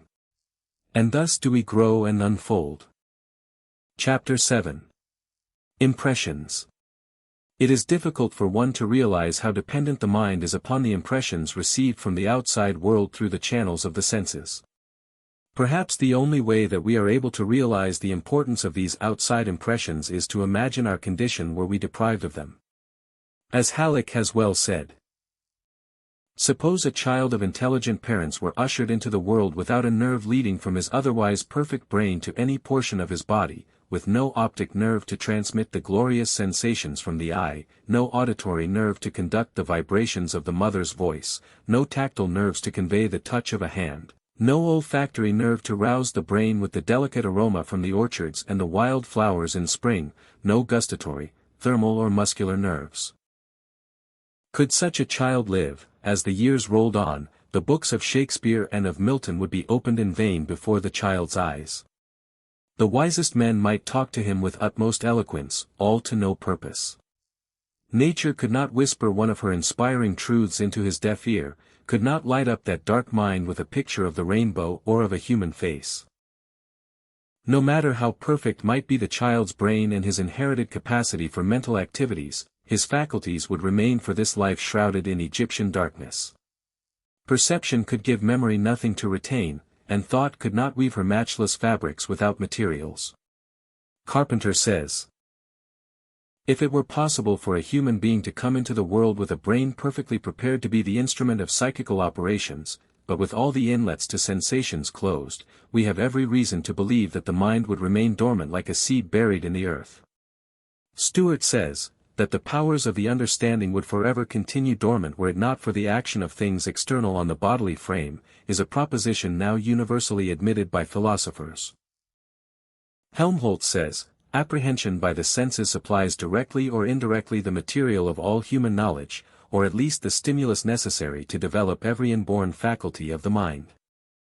Virchow says, even the highest ideas are slowly and gradually developed from the accumulation of sense experiences, and their truth is only guaranteed by the possibility of finding concrete examples for them in real existence. Carpenter again says, the activity of the mind is just as much the result of its consciousness of external impressions, by which its faculties are called into play, as the life of the body is dependent upon the appropriation of nutrient materials and the constant influence of external forces. Maudsley says, as we perceive more accurately, so we remember more correctly, judge more soundly, and imagine more truly. And as Kay says, the senses are the means by which the mind obtains its knowledge of the outside world. Shut out from all direct communication with the outer world, it knows, and can know, nothing of what exists or is passing there, except what comes to it through the senses. Its knowledge of what is external to itself is therefore dependent upon the number, state, and condition of the sensory organs. It is true that the above authorities speak from the standpoint of the old psychology, and ignore the evidences of the dawning phases of consciousness from the superconscious plane. But even so, what they say of the senses will apply to any other senses or channels of impressions which may be evolved in man. The ego can receive impressions from outside only through the channels of some kind of sense organism, be those senses physical, psychic, or spiritual. With all the channels closed, the ego must remain with all its powers latent and unexpressed, knowing nothing beyond its own existence. It is a wonderful thought, this idea of the ego dwelling within the individual mind, with its organ of the brain, and its wonderful nervous system over which it receives the messages of the senses from the outside universe, those impressions to be stored away in the subconscious regions of the mind, thence to reappear in recollection, imagination, and thought, after being weighed, arranged, grouped, and valued by the reason. These channels of impression from the outside world, the senses, are generally said to be 5 in number, viz., feeling, seeing, hearing, smelling and tasting. Some authorities substitute the sense of touch for that of feeling, and add to the list the various feelings of the muscular system, such as the perception of weight, etc., the feelings of thirst, hunger, etc., and the various feelings of the internal organs. But this is a distinction without a difference, for these things, and touch, are but forms of feeling. So far as the internal feelings are concerned, we are not called upon to notice them in this connection, for our inquiry is regarding the impressions from the outer world received by the ego. As Bernstein says, the characteristic difference between these common sensations and the sensations of the senses is that by the latter we gain knowledge of the occurrences and objects which belong to the external world, and that we refer the sensations which they produce to external objects, whilst by the former we only feel conditions of our own body. A close analysis of the various sense impressions confirms the theory of the ancient Greek philosopher, Democritus, promulgated over 2,000 years ago, to the effect that all the senses are but modifications and refinements of the original sense of touch or feeling. Feeling was the first sense to appear in the scale of evolution, and the others have evolved from it. To understand this, we must realize that all impressions made upon the organs of sense arise from the motion of material particles from outside coming in contact with sensitive portions of the physical organism of the individual, and setting up nerve activities which affect the brain. As Morel says, the only way the external world affects the nervous system is by means of motion. Light is motion, sound is motion, heat is motion, touch is motion, taste and smell are motion. The world is known to sense simply by virtue of, and in relation to, the motions of its particles. These motions are appreciated and continued by the nervous system, and by it are brought at length to the mind's perception. The last material action we can trace in every process of sensation previous to its entering the abode of consciousness is motion. And as Kay says, whatever acts upon an organ of sense does so in the form of motion. Nothing can act upon the senses or be taken up by them unless it present itself to them in the form of motion. And these various forms of motion of the particles of matter, the vibrations of these particles, are recognized by the sensitive feeling of the organs of the eye, the ear, the nostrils, the tongue, and the skin. It is all feeling, from touch to seeing. You look at this page, seeing the white paper and the little black letters of the print.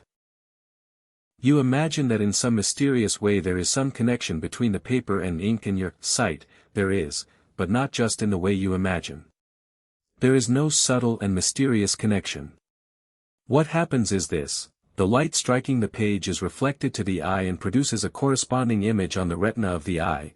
All this is physical and has nothing to do with the mind, for the lens of a camera will catch the image just as does the retina of the eye. But here is where the mental process occurs. This image upon the retina is caused by waves of light vibrations, which, impinging upon the delicate and sensitive nerves of the eye, are felt there and by the brain. The seeing is really feeling of a very delicate kind, feeling of the light wave vibrations. In the same way the ear catches the sound vibrations and the tympanum is caused to vibrate in unison, just as does the diaphragm of a phonograph. And the nerves of the ear feel these delicate vibrations. Smelling is but the feeling, by the nerves of the mucous membrane of the nostrils, of the tiny particles of gaseous matter arising from the cause of the odor. Taste is but a fine sense of feeling the vibratory and chemical action of the particles of food, etc., by the taste nerves of the mouth and tongue aided by the other nerves of feeling of that region. And more than this, the translation of the feeling into the knowing is not complete until the impression is transmitted over the nervous system to the brain where the feeling is actually experienced and is translated into knowing by the mystery of the presence of the ego. Cut the nerves, and no sensation is felt when the light waves, or sound waves or other waves producing sensation beat upon the organs. At the last the feeling that we call seeing, touching, smelling, tasting and hearing is completed, even physically, only when the brain receives the impressions and feels them. What occurs then is beyond the knowledge of man. In some wonderful way the feeling is transmuted into consciousness, the ego knows certain things of the non-ego, or outside world. How the ego accomplishes this is a mystery wrapped up in the greater mystery of the ego itself. We can do no more than to echo the thoughtful statement of Huxley, the eminent scientist, who said, how it is that anything so remarkable as a state of consciousness comes about by the result of irritating nervous tissue, is just as unaccountable as the presence of the genie when Aladdin rubbed his lamp. And so, we must rest content with a general understanding of the mechanism whereby the ego establishes communication with the outside world. Dwelling alone in calm solitude, the ego is constantly receiving the messages from without its dwelling place, as well as from the different rooms of its own place of abode. Telegraph and telephone lines run into that central office, from all directions, telescopes and other optical appliances are trained to all points, heat registering, light registering, sound registering, and motion registering instruments are at hand and in constant use. All these instruments have been furnished by nature for the use of the ego, or shall we say that the ego itself fashioned them to meet its requirements? Who can tell this thing? At any rate, the fact remains that the wonderful instruments that the intellect and ingenuity of man have been able to fashion after centuries of experiment are but extensions or imitations of these instruments of nature. The lens of the eye, the tympanum of the ear, the telegraphic wires of the nerves, the analytical nerves of the taste and smell, the heat-registering nerves of the skin, and all the rest. The term nature is but a veil concealing, and yet revealing, the something within nature, the nature of nature. And remember this always, that it is the ego who sees, the ego who feels, the ego who smells, the ego who tastes, the ego who hears, and not the organs to which we generally ascribe these qualities.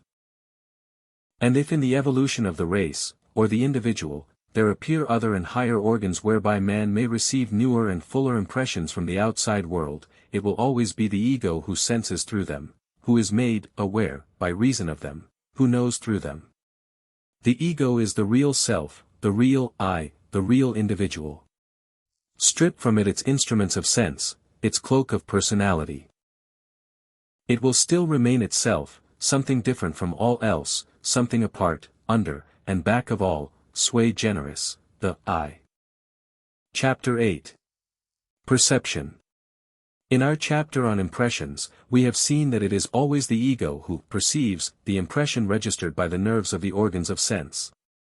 The organs receive, the nerves transmit, the brain registers, but it is always the ego who perceives. But, be this remembered, the ego does not always perceive the messages from the outside world with equal degrees of clearness, sometimes it does not receive them at all.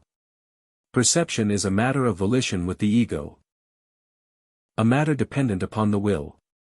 The ego may will to give its attention to a message from the senses, or it may refuse to do so, it may will to give the strongest degree of attention, or it may decide to give but scant attention to the message.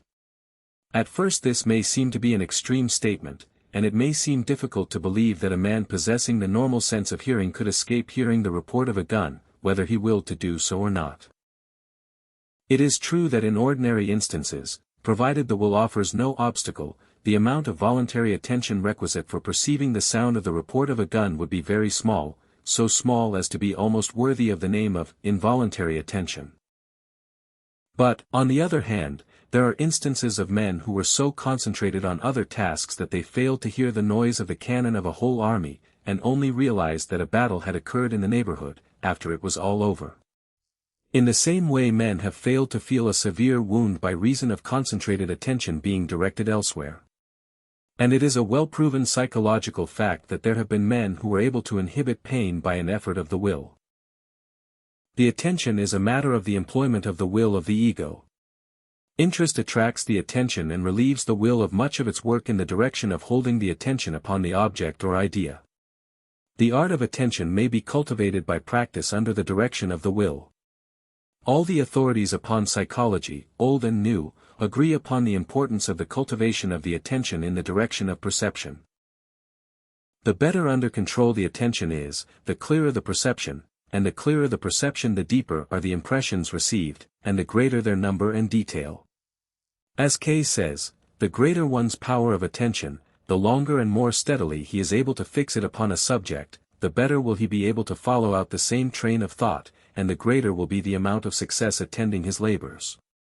It is this power of attention, this power of keeping a particular object before the mind till he has thoroughly mastered it, that more than anything else distinguishes the man of genius from others. Indeed, it is said that possibly the most comprehensive definition of genius is the power of concentrating and prolonging the attention upon any one subject. Newton said, "I keep a subject continually before me, and wait till the first dawning opens slowly by little and little into a clear light." If I have made any improvements in the sciences, it is owing more to patient attention than to any other talent. Brodie said, "The mind that possesses the faculty of attention in the greatest degree of perfection, will take cognizance of relations of which another mind has no perception." And glancing at the opposite side of the question, we see that in imbeciles, idiots and others of impaired mentality, the faculty of attention is very deficient. As Esquirol says, imbeciles and idiots are destitute of the faculty of attention. And a medical authority says that, the growing deficiency of attention points to a coming imbecility, and especially to an impending attack of softening of the brain. Attention, being dependent upon the direct use of the will, is the mark of a trained mind and strong individuality, the reverse being true of those deficient in this faculty. There are records of individuals who have developed their attention to a degree almost incredible, and all by practice. Houdin, the celebrated conjurer of France, developed his almost miraculous degree of attention by practicing before the shop windows, taking a long glance, and then trying to recall what he had seen. At first he was able to recall only a few things, because he had perceived only a few things. But as he practiced steadily he improved so that he could recall quite a number of articles. He persevered and practiced until finally he was able to perceive and recall the majority of the contents of an average shop window after taking a single glance at it. In explaining the process, Houdin said, "For instance, I can safely assert that a lady seeing another pass at full speed in a carriage, will have had time to analyze her toilette from her bonnet to her shoes, and be able to describe not only the fashion and quality of the stuffs, but also to say whether the lace be real or only machine-made. I have known ladies to do this.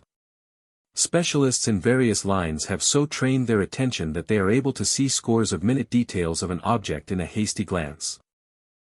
A well-known college professor was said to be able to read a quarter page of an ordinary book at a single glance. Musicians take in a great number of bars to be played, by a glance at the page of music. It is all a matter of interest, will, and practice. It is astonishing how little we perceive of the many things we see. Halleck gives an interesting account of this, saying, "A body may be imaged on the retina without ensuring perception. There must be an effort to concentrate the attention upon the many things which the world presents to our senses." A man once said to the pupils of a large school, all of whom had often seen cows, "I should like to find out how many of you know whether a cow's ears are above, below, behind, or in front of her horns. I want only those pupils to raise their hands who are sure about the position and who will promise to give $1 to charity if they answer wrong." Only 2 hands were raised.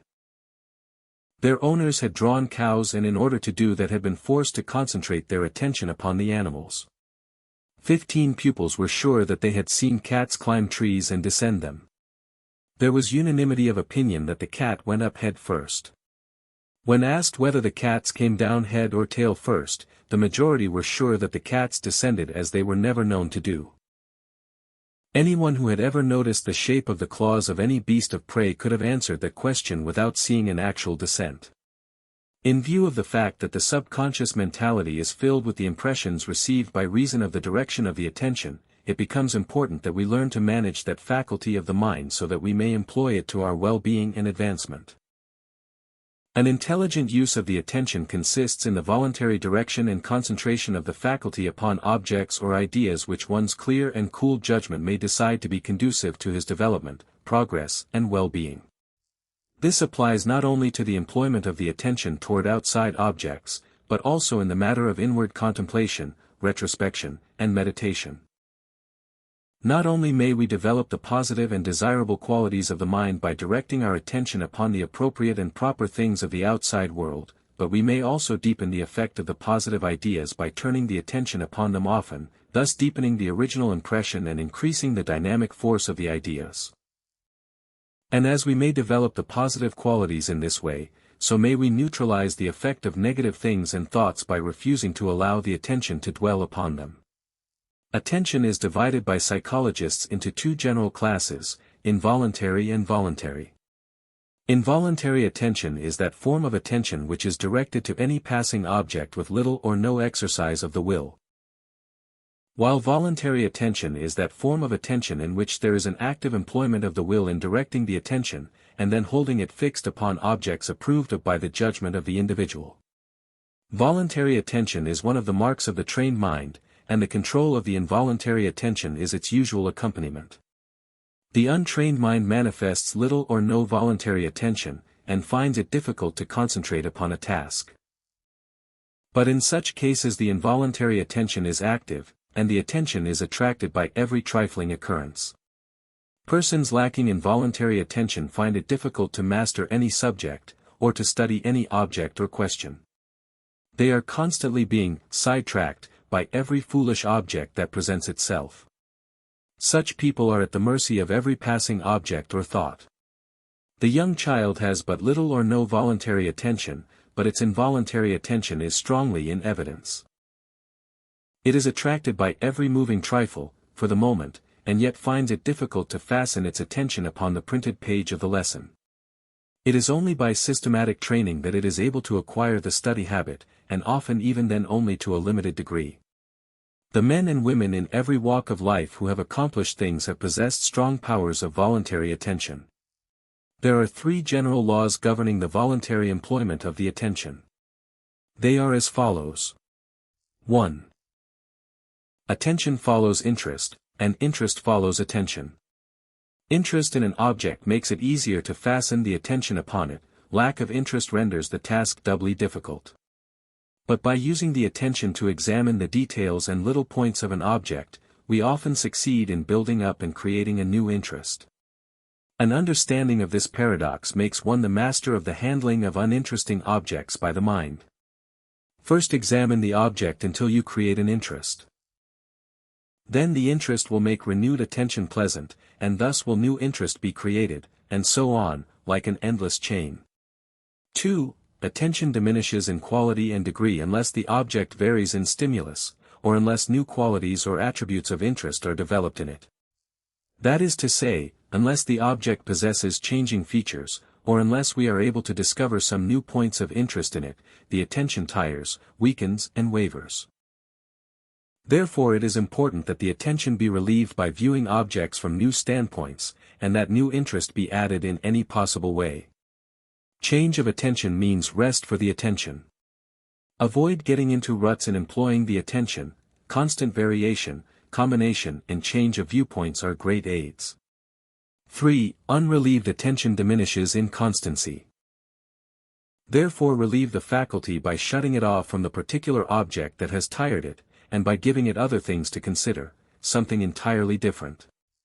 Or else allow it to manifest on the involuntary plane, and play on things of trifling importance, for the sake of the rest. Constantly holding the attention upon one set of ideas or objects tends to tire it and impair its efficiency. Minds, as well as bodies, require games, play, recreation and relaxation. Learn not only to direct and hold the attention upon any object or idea, but also to detach it and hold it from the one idea, or one thing that has overworked it. Give your attention a vacation trip, or a half-holiday, and it will return to work refreshed and with renewed vigor. Have sidelines of interest in which to plunge the attention and thus relieve it from its work on the main idea. Concentrated attention, used intelligently, works miracles of accomplishment, and produces giants of mentality, but used without rule or mastery it produces abnormal results and evolves cranks, fanatics and monomaniacs. Use the mind, but do not let it use you. In this as in everything else, be the master and not the slave. Chapter 9. Mental Paths. There is a tendency of the mind to tread the beaten paths of mental activity. It is always easier to do a thing the second time, to think the thought again, to follow a mental path once traveled over. And the oftener we tread the old path, the easier does it become to go over it again. Unless under the direct control of the will, the mind follows the line of the least resistance, and consequently it instinctively moves toward the old path. This tendency is the cause of that which we know as habit. Habit is at the same time the greatest blessing, and yet the greatest curse to man. Desirable habits cultivated give the character a bent in the right direction, and render the proper course the easiest, and consequently the one instinctively selected. But, for the same reason, bad habits make it easier for the person to follow the mental path created by them. Therefore the formation of mental paths becomes an important matter, and one upon which the new psychology lays special stress. Dumont has well expressed this truth when he says, "Every one knows how a garment, after having been worn a certain time, clings to the shape of the body better than when it was new. There has been a change in the tissue, and this change is a new habit of cohesion. A lock works better after being used some time." At the outset more force was required to overcome certain roughness in the mechanism. The overcoming the resistance is a phenomenon of habit. It is less trouble to fold a paper when it has been folded already, and just so in the nervous system the impressions of outer objects fashion for themselves more and more appropriate paths, and these vital phenomena recur under similar excitements from without when they have been interrupted for a certain time. Maudsley says, "If an act became no easier after being done several times, if the careful direction of consciousness were necessary to its accomplishment on each occasion, it is evident that the activity of a lifetime might be confined to one or two deeds, that no progress could take place in development. A man might be occupied all day in dressing and undressing himself, the attitude of the body would absorb all his attention and energy. The washing of his hands or the fastening of a button would be as difficult to him on each occasion as to the child on its first trial, and he would, furthermore, be completely exhausted by his exertions. Think of the pains necessary to teach a child to stand, of the many efforts it must make and of the ease with which it at last stands unconscious of any effort. For while secondary automatic acts are accomplished with comparatively little weariness. In this regard approaching the organic movements or the original reflex movements, the conscious effort of the will soon produces exhaustion. All psychologists recognize the effects of acquired habits of motion, thought, and even of feeling. They all agree in the fact that habits long indulged in and allowed to become second nature, may become so firmly lodged in the subconscious mind that they require the strongest efforts of the will to dislodge them. Some even go so far as to say that such habits may successfully defy the will, and at first glance this may seem to be so, but the new psychology shows that the subconsciousness may be trained so that the habits may be neutralized and eradicated, as we shall see a little later on. Kay believed that, habits and practices that have long been indulged in may set at defiance any power of the will that can be brought against them. But he was not aware that while they might defy the ordinary will, they might be fought on their own plane, the subconscious, and neutralized by the cultivation of new habits, with a comparatively small exertion of the will. The philosophers and moralists have ever lamented the baneful power of undesirable habits, and have written and preached on the subject. Beecher said, "There is a wrong philosophy in supposing that a habit which has fixed itself in the fleshy nature can be overcome by the mere exertion of the will. It is not enough to resolve against it. You cannot vanquish it by the power of a resolution. To that must be added continuous training." Archbishop Whately said, "Whatever a man may inwardly think and, with perfect sincerity say, you cannot fully depend upon his conduct till you know how he has been accustomed to act. For continued action is like a continued stream of water, which wears for itself a channel that it will not be easily turned from." St. Paul said, "I see another law in my members warring against the law of my mind, the good that I would I do not, but the evil that I would not, that I do, to will is present with me, but how to perform that which is good I know not." But it is useless to multiply quotations, or to fill pages explaining the power of habit, for good or evil. Everyone has had the actual experience of this action of the mind. What is needed is not so much to know that habit is, or what it is, as how to overcome and master it. The new psychology brushes aside the old technical explanations and theories regarding habit. It sees in habit the activities and phenomena of the subconsciousness, and therefore meets it on that plane. It realizes that all actions, ideas, or mental activities of any kind tend to pass from the control of the voluntary field of action onto the subconscious or involuntary plane. The mental path is a part of the subconscious mind, and that region dominates the greater part of our mental life. Therefore, instead of attacking the subconsciousness with the will, a long and heartbreaking task, we advise the neutralizing of the subconscious habit impressions by building up a new set of impressions directly opposed to the old ones that we wish to be rid of. In other words, we kill out the old habits by building up new ones of an opposite nature. We fight the negative with the positive. We proceed to build new mental paths, and then travel over them as often as possible, so that in the end they become easier for the mind to travel over than the old ones, particularly if we avoid using the old ones as much as possible. The whole theory and practice may be summed up in these words: make new mental paths, and travel over them as often as possible. The following rules will be found useful in cultivating the new mental path, whether it be desired for its own sake, or else for the purpose of neutralizing an undesirable habit. 1. Form a mental picture in your imagination of the physical expressions of the desired habit. That is, try to see yourself as you will appear when the new habit is acquired. Imagine how you will look, talk and act. The firmer and clearer this mental image, the better will be the manifestation. The principle is that whatever is to be expressed in action, must first exist in the mind. So make the correct mental pattern. Cultivate this habit of seeing yourself as you wish to be. It sets a good example for your subconsciousness to follow. 2. Having formed the mental pattern of the physical expressions accompanying the desired habit, proceed to manifest these physical characteristics in your life. Act out the part you wish to play. Cultivate the physical characteristics of the character that you wish to make your own. There is a good psychological principle involved in all this, the principle that physical expressions of a mental state tend to reproduce that mental state. Just as it is true that thought takes form in action, so is it true that there is a reaction whereby the physical action reproduces the mental state which it represents.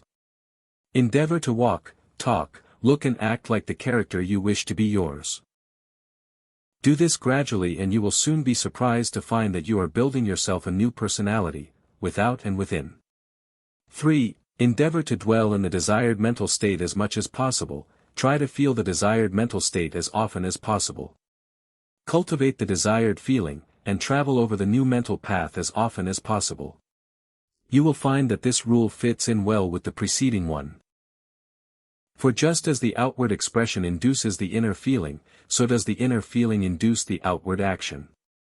And, so you see, one produces the other, and then the latter reproduces the first, and so on, until you have started an endless chain of cause and effect that will soon build your new mental path if you stick to it and do not allow yourself to be sidetracked. 4. Avoid the repetition of the undesirable habit with all your will, determination and individuality. While you are building up your new path, try to keep your mind off the old one as much as possible. Do not indulge the old habit, just this once. Here is where you must make your fight. Avoid this, just this once, as you would a deadly viper. This is the danger point to be avoided. If you feel strongly tempted to repeat the old habit, here is your best chance to start in and perform an act along the lines of your new habit. This is much better than a straight will fight, for it accomplishes more with less exertion and effort. Make it a point to perform the new habit just when the temptation confronts you. You will then wound the enemy in his most vital point, and just when he uncovers his weakest point to you. Like the shark and the Gila monster, bad habits turn over on their backs to bite you, and in so doing they uncover their most vital point. Consequently, this is the time and place for you to plunge in your spear of the new habit and wound the monster sorely. Every time you do this and defeat the enemy, the stronger do you become. Each time you overcome, you sap the energy from the enemy and turn it to good account. This is not mere preaching, it is the statement of a tried and proven truth of the new psychology. Make it your own. Avoid above all the slipping back, once you have started.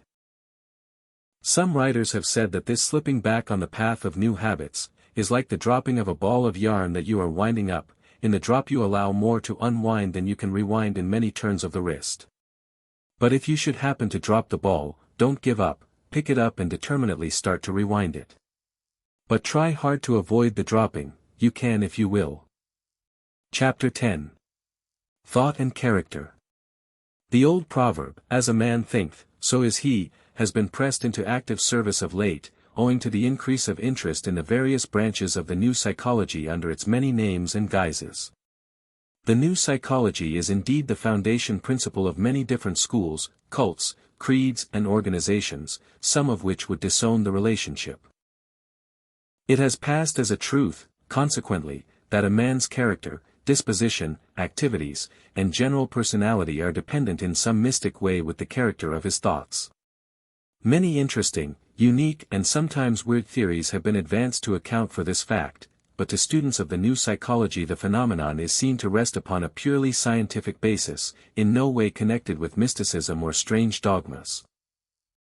The working out of the "as a man thinketh" idea is simply a matter of applied idealism, and applied idealism is closely connected with the phenomena of the subconscious region of mentality. A man is not so much the result of what he thinks as of what he feels. Character building depends far more upon the feeling and emotional side of one's nature than upon the purely intellectual and rational process of the mind. A man may think continually upon mathematics or some other abstract subject, but he does not become a mathematical problem or an abstract entity. These thoughts have an effect upon his character only so far as they serve to inhibit or neutralize his capacity for feeling or manifesting emotion. As pure thought they have no formative power.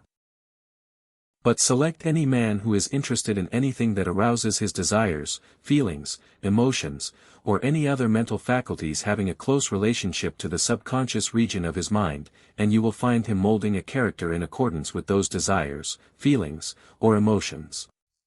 It is all a matter of supplying the subconscious mentality with a certain kind of impressions. It is frequently said, and truly, that a man grows to resemble his ideals. But this only supports the contention we have just made. A man's ideals are the things he loves, the opposites of the things he hates. And both love and hate are matters belonging to the emotional and feeling side of his mentality, not to the intellectual side. His ideals are bound up with his feelings, emotions, desires. He may not be able to explain them intellectually, particularly if he has not acquired the art of using his intellectual faculties. Persons of very small intellectual power have strong tendencies, desires, and ideals, as well as their brothers who have developed the intellect. Even the man who finds a keen pleasure in exercising his intellect, who feels the joy of pure reason, finds the feeling or desire the motive power. The intellect is a cold thing, a machine that performs the work set for it by one's desires or necessities, the latter manifesting as feelings. And so, at the last, it will be seen that a man's ideals depend upon his likes and dislikes, feelings and emotions. And the ideal held by one imparts interest in all that concerns or relates to it, and interest is the strong motive of attention, and attention is the phonographic needle of the mind that makes the impressions upon the subconscious records.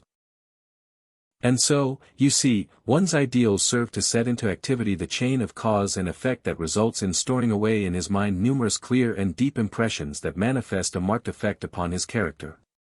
By the constant use of these impressions he builds the mental paths over which he travels often. And the oftener he travels these mental paths, the more set does his character become. And so in the end we may see the truth of that axiom of the new psychology. A man grows to resemble the thing he loves. Tell us what a man loves, and we will tell you what the man is. And so, as a man loveth, so is he. Another axiom of the new psychology, two axioms in fact, twin axioms, here they are: 1. Feelings manifest in action, 2. A man follows the line of his strongest interest. These two axioms work together. It is one of the fundamental ideas of the new psychology that mental states, particularly the states of desires, feelings, and emotions, manifest themselves in outward activity. This fact is brought out in every branch of the teachings.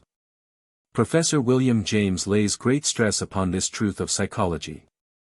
He says, all consciousness is motor. And, we might say that every possible feeling produces a movement, and that the movement is a movement of the entire organism, and of each and all its parts. The same authority goes still further when he says, I now proceed to urge the vital point of my whole theory, which is this: if we fancy some strong emotion, and then try to abstract from our consciousness of it all the feelings of its bodily symptoms, we find that we have nothing left behind. In other words, that there is always a physical and outward manifestation arising from an inward mental state. This being so, we can readily see why our actions tend to fall into the mold or pattern created by our feelings. We are constantly acting, usually unconsciously, in accordance with our predominant desires, likes, or dislikes, which arise from feelings. It is only when we are forced to make a new decision that the matter rises to the field of consciousness, and even then we are influenced by our feelings, tempered by our judgment. Our physical lives are regulated by our mental states, and our mental states are largely what we make them. And so we might add, as a man feels, so does he. And, when we realize that our feelings depend largely upon our control, or lack of control, of the material taken into our subconscious mentality, then do we begin to see why the new psychology lays so much stress upon the mastery of the subconscious. The materials of our feelings are all taken from our subconscious storehouse, and what we put in there comes out in the shape of feelings and emotions, and these in turn take form in action. And so each day we act in accordance with what we have placed in our subconsciousness or else have allowed others to place in there for us. The second of these two axioms is, a man follows the lines of his strongest interest. This should awaken every individual to a realization of the importance of beginning the practice of placing his ego on the throne of his mentality and choosing intelligently the objects of his interest. The majority of persons follow the line of the least resistance in this respect, and allow themselves to become interested in many things regardless of the importance of those things to their well-being. To many persons the suggestion that they have the power to select the objects of their interest seems absurd, and provocative of laughter. They are so accustomed to regard interest, feelings, desires and emotions as things beyond their control, that they make no attempt to exercise a voluntary control over them. It is true that these mental states do not spring from pure intellectual effort, that they spring from the depths of the subconscious mentality unbidden, in most cases. But the proven facts of the new psychology show us plainly that the ego may assume control of these involuntary mental states, and either encourage and develop them, or else restrain or inhibit them entirely. Just as the will may assume control of certain involuntary muscles of the body, so may the ego assume control of its entire mental kingdom and mold, and build, change and improve every department of its mental workshop. By concentration and attention, interest may be directed to and held upon certain things, and removed and kept away from other things. Interest kindles desire, and lack of interest causes desire to die. And interest results from attention, and may be controlled by the will. And the will is the chief instrument of the ego.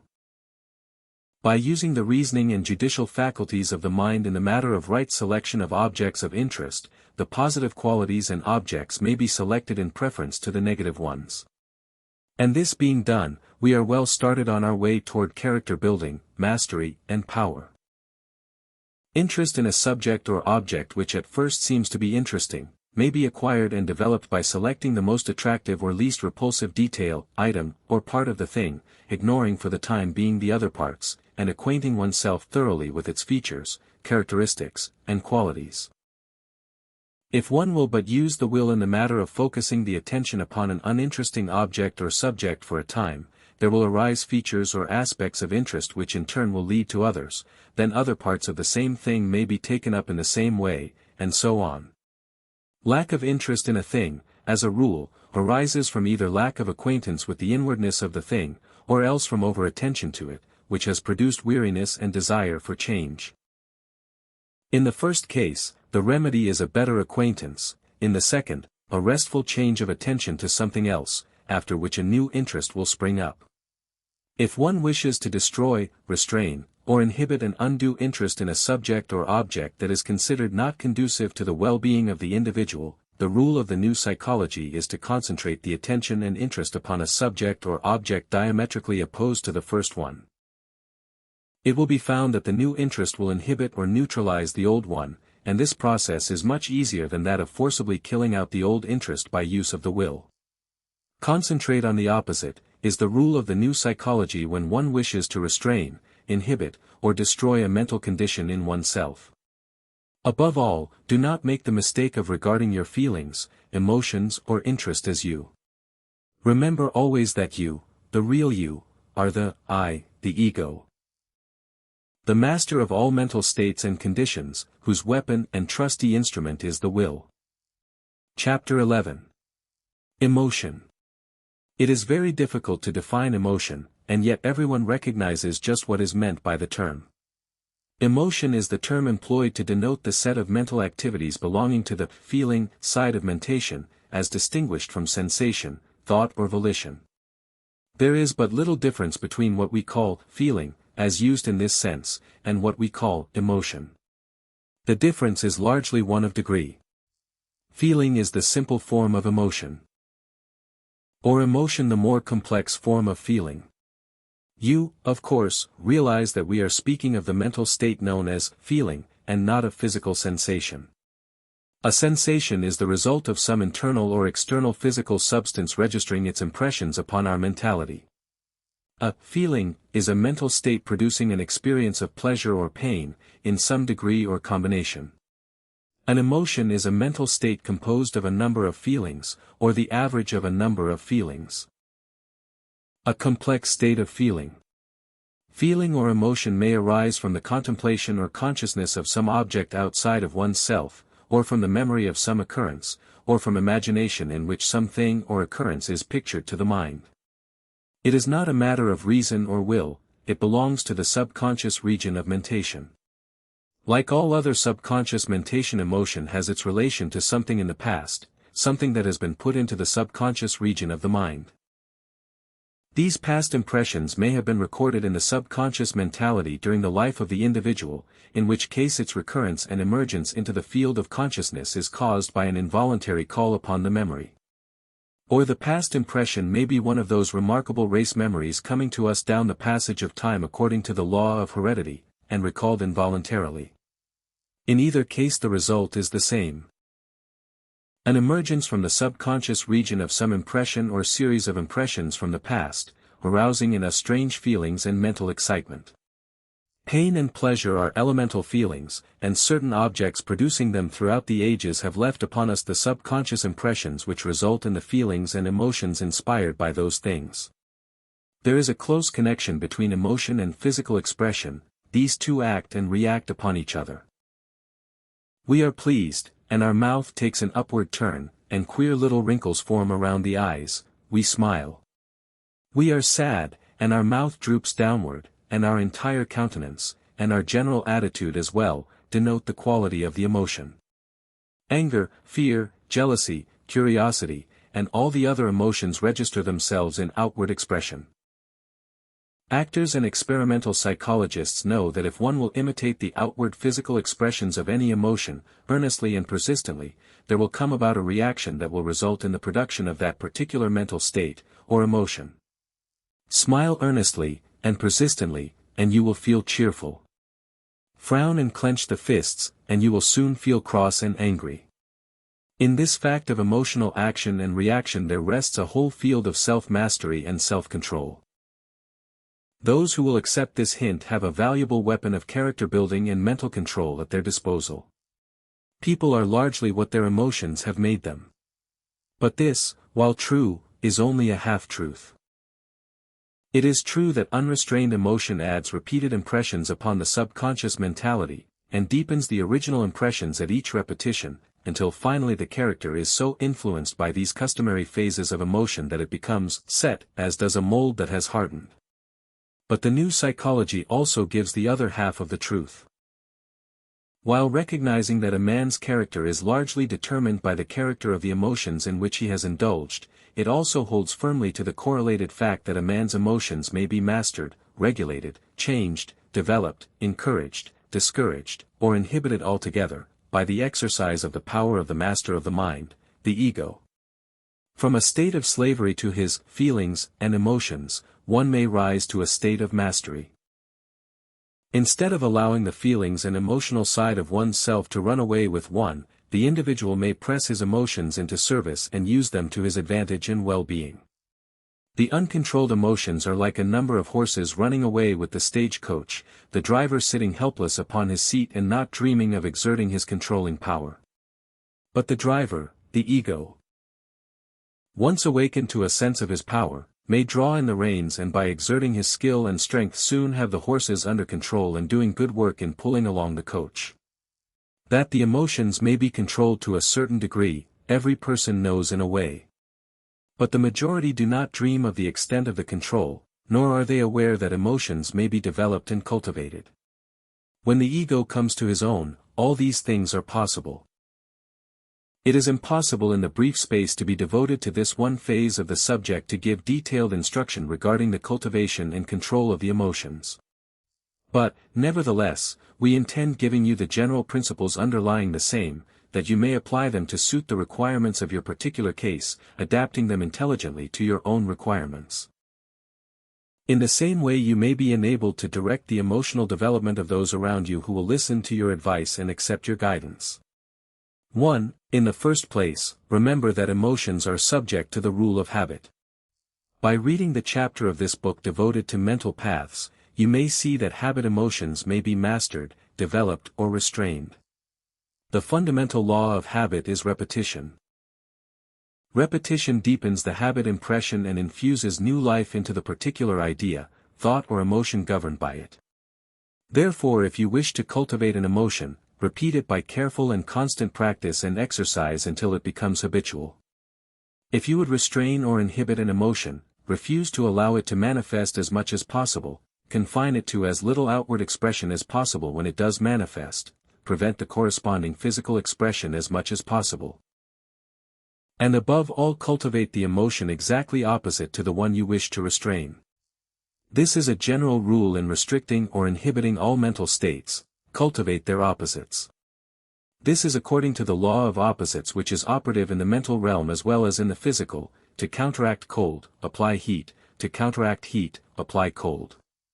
This is the law of neutralization. 2. Observe the law of physical expression. That is, remember that if you indulge the physical expression of an emotion you tend to produce the emotion itself.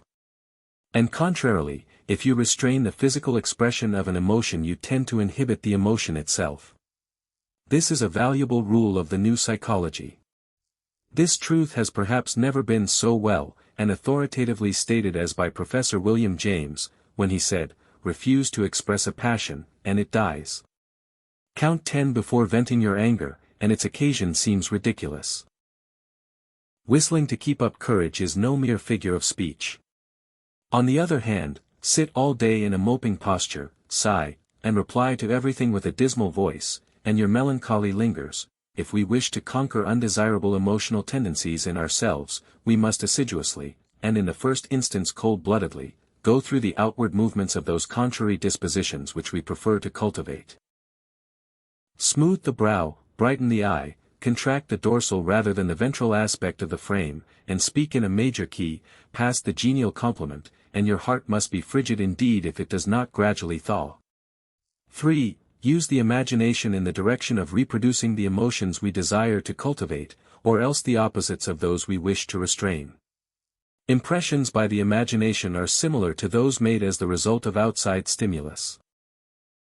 Go over the desirable emotion in your imagination often, forming a mental picture of outward circumstances calculated to arouse the desired feeling, or the feeling opposed to the undesired one.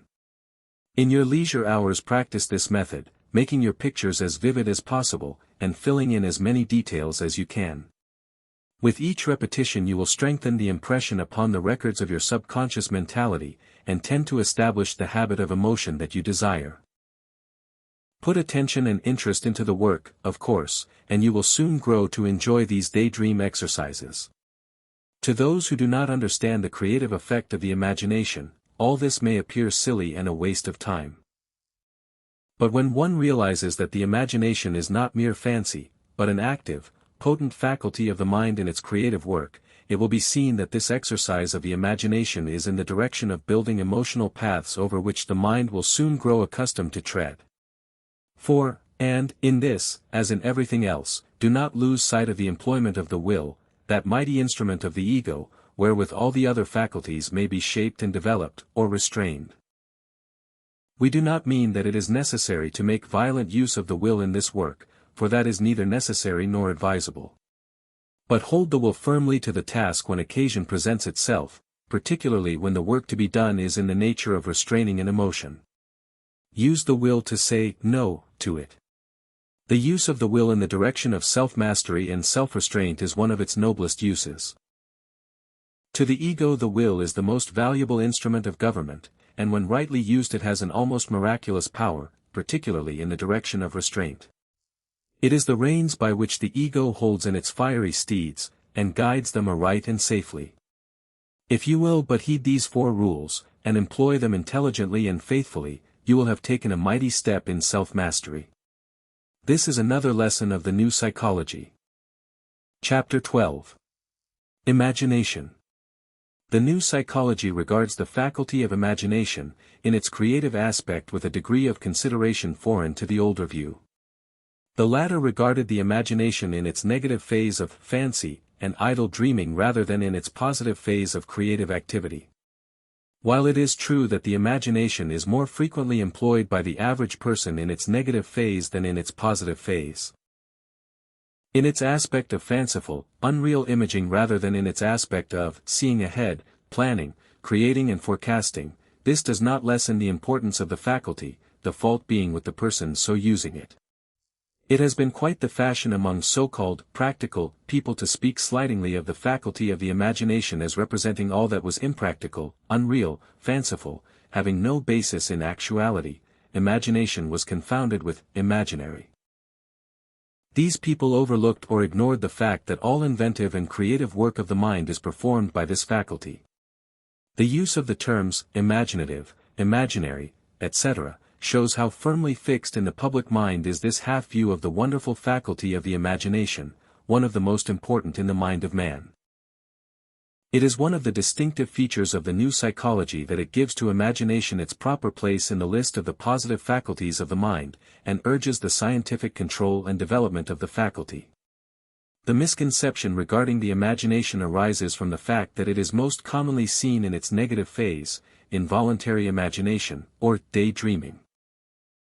This involuntary use of the imagination, without purpose or control, amounts to but little more than idle dreaming, and the term daydreaming is well applied to it.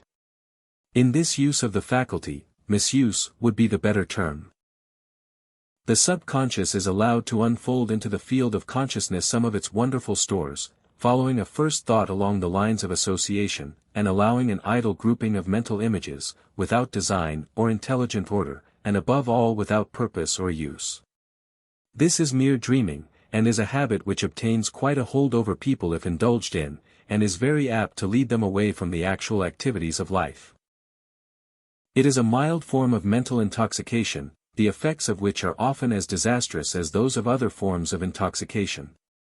This idle dreaming tends to weaken the will, and render infirm the purposive faculties of the mind. The most harmful result of this practice is that it usurps the place rightfully belonging to action. It is so much easier and so much more pleasant to dream of accomplishments, than to attempt to make them come true in actual life. The habitual daydreamer gradually loses the desire to participate in the activities of life, and slowly sinks into a mere passive existence, doing as little actual work as possible, and always longing for his hours of dream life as the morphine victim longs for his drug or the liquor victim longs for his glass. Professor Halleck has well said of the above tendency, the daydreamer attains eminence at one bound. He is without trouble a victorious general on a vast battlefield, an orator swaying thousands, a millionaire with every amusement at his command, a learned man confounding the wisest, a president, an emperor, a czar. After reveling in these imaginative sweets, the dry bread of actual toil becomes exceedingly distasteful. It is so much easier to live in regions where everything comes at the stroke of the magic wand of fancy. And recognizing this fact, the new psychology sets its face squarely against this negative form of the use of the imagination, and teaches that it may be overcome by transmuting the energies of the dream into images of things connected with the life work of the individual, character building, self-mastery, and general actual creative work, the positive phase of imagination, in fact. The new psychology holds that the positive use of the imagination along creative or constructive lines is worthy of cultivation and development by scientific methods, for the reason that by its intelligent and purposive application it leads to all progress and advancement, attainment and realization. Creative and constructive imagination furnishes the pattern, design or mold of the future action or material manifestation. The imagination is the architect of deeds, actions, and accomplishments. A well-known woman of this land once made the remark that she prayed that her sons might be given the active power of creative and constructive imagination, and her wish was a wise one, for from that power are derived the plans of future accomplishment. Sir Benjamin Brodie once said, "Physical investigation, more than anything besides, helps to teach us the actual value and right use of the imagination. Of that wondrous faculty, which, when left to ramble uncontrolled, leads us astray in a wilderness of perplexities and errors, a land of mists and shadows, but which, properly controlled by experience and reflection, becomes the noblest attribute of man, the source of poetic genius, the instrument of discovery in science, without the aid of which Newton would never have invented flux ions nor Davy have decomposed the earths and alkalis, nor would Columbus have found another continent." Tyndall, the great English scientist of the last century, said, "We are gifted with the power of imagination, and by this power we can lighten the darkness which surrounds the world of the senses." There are Tories, even in science, who regard imagination as a faculty to be feared and avoided rather than employed.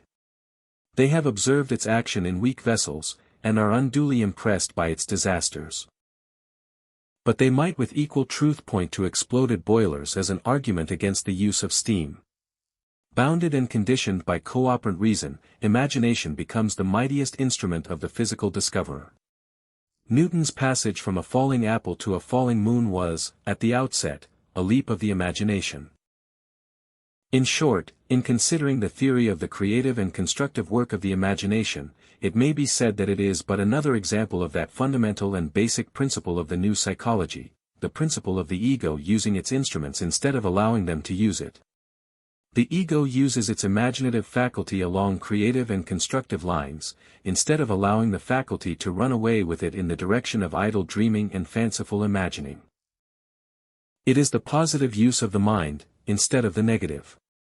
This principle runs through the entire field of the new psychology, and this is but another instance of its application. And now arises the question, how may the imagination be cultivated and directed along creative and constructive lines of activity? The new psychology answers this in numerous ways. Let us take a hasty glance at these answers. 1. In the first place, the imagination, or rather the subconscious region of the mind, to which the imagination belongs, should be filled with a variety of well-selected images, selected with the idea of profitable use. The attention should be directed toward, and held upon subjects and objects calculated to be useful and profitable to the mind. For from this stock of mental images, stored in the subconscious region, the finished product of the imagination must be formed. And the images should be clear and definite, and well impressed. 2. Cultivate the creative and constructive use of the imagination. That is, acquire the habit of using the imagination in the direction of laying out and planning actual work ahead of you. Get into the way of making definite plans of work and action, and then following out these plans in action. Get into the way of planning things, even little things, instead of merely allowing them to happen. In other words, get into the way of seeing the thing in your mind's eye before you manifest it physically. Try to improve upon present methods, and to advance along the lines of your occupation, not necessarily making changes just for the sake of change, but try to improve, if even but a little, in the accomplishment of the things you do. There is always room for improvement, and so use your imagination in this way. You will find that, after the habit is acquired, you will experience considerable pleasure in materializing your mental images, in accomplishing the things you have seen in your mind's eye. 3. Avoid as a pestilence the negative habit of idle daydreaming, for the reasons given a little farther back. Let your daydreams be purposive, and always with the idea of making them come true. Keep the idea of planning in your mind, as an antidote for the tendency to idly dream. 4. In your use of the imagination, in the direction above indicated, always hold to the central purpose of the thought or image. Build up, and tear down, alter and change the image, as much as you see fit, but always with the idea of improving and completing the original idea. Keep to the main idea, and do not allow yourself to be sidetracked. 5. Learn to discard mental images that do not fit in with your plan.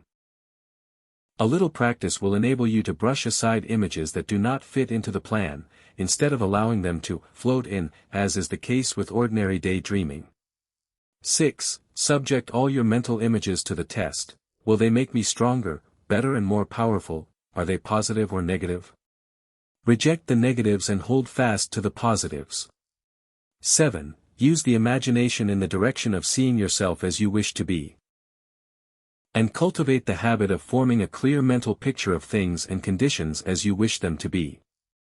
By familiarizing your mind with the conditions you want, you form the proper mental paths to lead to the realization. The imagination is your pattern maker, die sinker, mold maker. Make it do its work properly, for as is the pattern, die, or mold, so will be the materialization. Chapter 13. Memory. One of the most wonderful faculties of the mind, and one of the most useful, is that which we call memory. Strictly speaking, memory can scarcely be called a faculty of the mind, it is one of the mind's powers. The importance of memory may be realized when one considers that the entire education of the individual depends upon memory for its virtue and efficacy.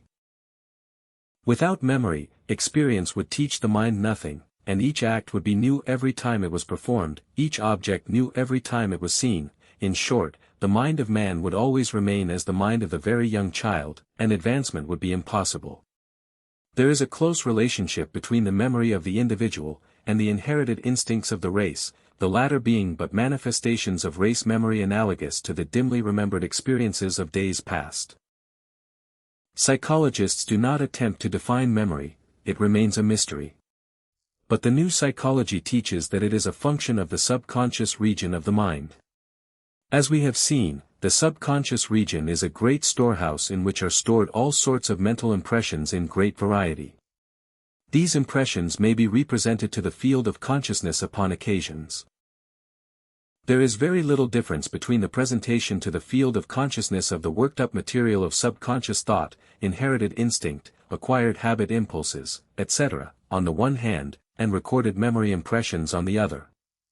These manifestations bear a striking resemblance to each other, and are readily recognized as belonging to the same family. The work of the subconscious region, so far as the activities of memory are concerned, seems to consist in the presentation of plastic mind stuff to receive thereon the impressions of the senses, the imagination, and of ideas evolved by thought. We may best understand the workings of this region of the mind if we will but indulge in the fanciful idea of tiny mental workers in charge of the memory records. Of course there are no such entities, but the memory works as if there were, and we may understand its workings by indulging in this fanciful style of presentation of the facts. In the first place, let us imagine these tiny workers as having on hand an unfailing supply of tiny plastic records upon which to receive the impressions passed on by the report of our senses, our imagination, and our ideas. Each sensation, thought, or idea makes an impression on one of these records, varying in depth and clearness according to the degree of attention bestowed upon it. If the sensation, thought, or idea is repeated, the same record receives it and the impression is deepened. The impression may also be deepened by having the workers bring the record into the field of consciousness, and then allowing the imagination to make repeated impressions upon it. But this last practice sometimes works in an unexpected manner, for the imagination may indulge itself in enlarging, and extending the original impression and changing its character, and if this be done several times the record will be changed and it will be almost impossible to distinguish the original impression from those added by the imagination. Common experience will show us the truth of this last statement, for who does not know of cases where people have added to a true tale repeatedly told, until at last it becomes entirely different from the original facts, and yet the teller of the tale imagines that he is telling the exact truth. But these little workers have many other tasks besides that of taking the impressions. They realize that they are continually being called upon to furnish the ego with these records in order that it may avail itself of its stored away facts. In order to do this they must have a perfect system of storing and indexing the records, with countless cross-indexes, cross-references, etc. They must arrange each recorded thought, sensation, or idea so that it may be associated with others of its kind, so that when a record is examined it may bring with it its associations in time, space, and kind, that the ego may be able to think continuously, intelligently, and orderly. What would be the use of remembering a single fact, or idea, if the associated ideas or facts were not to be had? Intelligent thought would be impossible under such circumstances. So important is this law of association in memory, that the entire value of the memory depends upon it. Teachers of memory culture lay great stress upon this fact. They teach their students that in cases where they are unable to recall a desired fact or idea, the next best thing is to think of some associated fact, scene, or idea, and lo! Once having laid hold of a link in the chain, it is merely a matter of time before the missing record is found. It is like a great system of cross-indexing. If you cannot remember a thing, find something associated with it, and then run down the index, and you will find what you want. But, you may say, how do you account for the apparent difference in the relative powers of memory displayed by different individuals? Very easily. The relative powers of the memory in different individuals depend largely upon two factors: 1, the quality and degree of attention, and 2, upon the training, by intelligent practice, of the subconscious faculties having to do with memory, the tiny workers, in fact. You will see by reference to the preceding chapter on attention that the degree of mental impression depends largely upon that faculty. Attention regulates the degree of depth and clearness of the impression upon the records of the memory. The persons who manifest a knowledge of any particular line undoubtedly have given much attention to the matters connected with that line, devoting interest and concentration to the task. Upon other lines, possessing little or no interest to them, they have bestowed but little attention, and the result is that their records are shallow and imperfect. The records, like that of a phonograph, merely bear the impressions placed upon them, and are true in quality and degree to the original. Attention is the phonographic needle of the memory. The teacher of memory culture must first teach the cultivation of attention, for otherwise the memory teaching will be of no avail, for unless the original impressions be clear the reproduction cannot be clear. But, even among persons of equal powers of attention, there will be manifested different degrees of power of recollection or memory, even where the same degree of interest is had. This is due to the degree of efficiency of the faculties of the memory, which we are fancifully considering under the guise of the tiny workers of the subconscious region. No matter how anxious and willing to serve these little workers may be, no matter how efficient they may be naturally, still they need to be drilled. Like any other army, they must be drilled, and put through their motions in order to acquire a high degree of proficiency. And they must be kept in practice in order to retain their efficiency. Just imagine that you had under your supervision a corps of millions of tiny filing clerks, porters, registers, and what not, who had the charge and care of millions of valuable records, their duties requiring a high degree of proficiency and efficiency. Would you expect the best results from them without drill, practice, and exercise in their duties? Do you not know that every army, office force, or other body of individuals gets rusty from lack of practice? Constant practice, and demand of the best work brings a corps of workers up to a fine edge of proficiency and efficiency, and creates interest in the work before them. And it is so with the little workers of the mind. And it is a well-established fact of the new psychology that intelligent training and exercise will develop a high degree of efficiency and service in this corps of workers of the subconscious region of the mind. There have been many systems of memory culture devised by many teachers, for some of which high prices have been charged. But the majority of these systems are artificial in their nature, and depend upon complicated systems of association for their results. Many have merit, but the only natural system is that favored by the new psychology, which is based upon the actual working principles of the subconscious mentality itself. In this system there is instruction given, first, in the receiving of impressions by means of attention and interest, along scientific lines, and by methods which experience has taught to be practicable and efficacious. And second, by an intelligent application of the principles of natural association and recording of impressions. There is no special secret or mystery about this system, it is not a patent system owned by any one. It is merely a systematic, scientific arrangement of the ascertained psychological principles of memory, coupled with advice, instruction and training along the lines of tried methods. The cultivation of the memory is really a cultivation of the entire mind, for a moment's thought will show you that the whole process of intelligent thought depends upon memory as a foundation. Without memory the possessor of even the finest brain would be little more than an imbecile. Moreover, the cultivation of the memory naturally sharpens the powers of perception, and increases the use of the will. In fact, in any system of natural memory training the entire mental faculties receive practice and development. It would be impossible to train the memory naturally without bringing into play the perceptive faculties, and the sense of orderly mentation.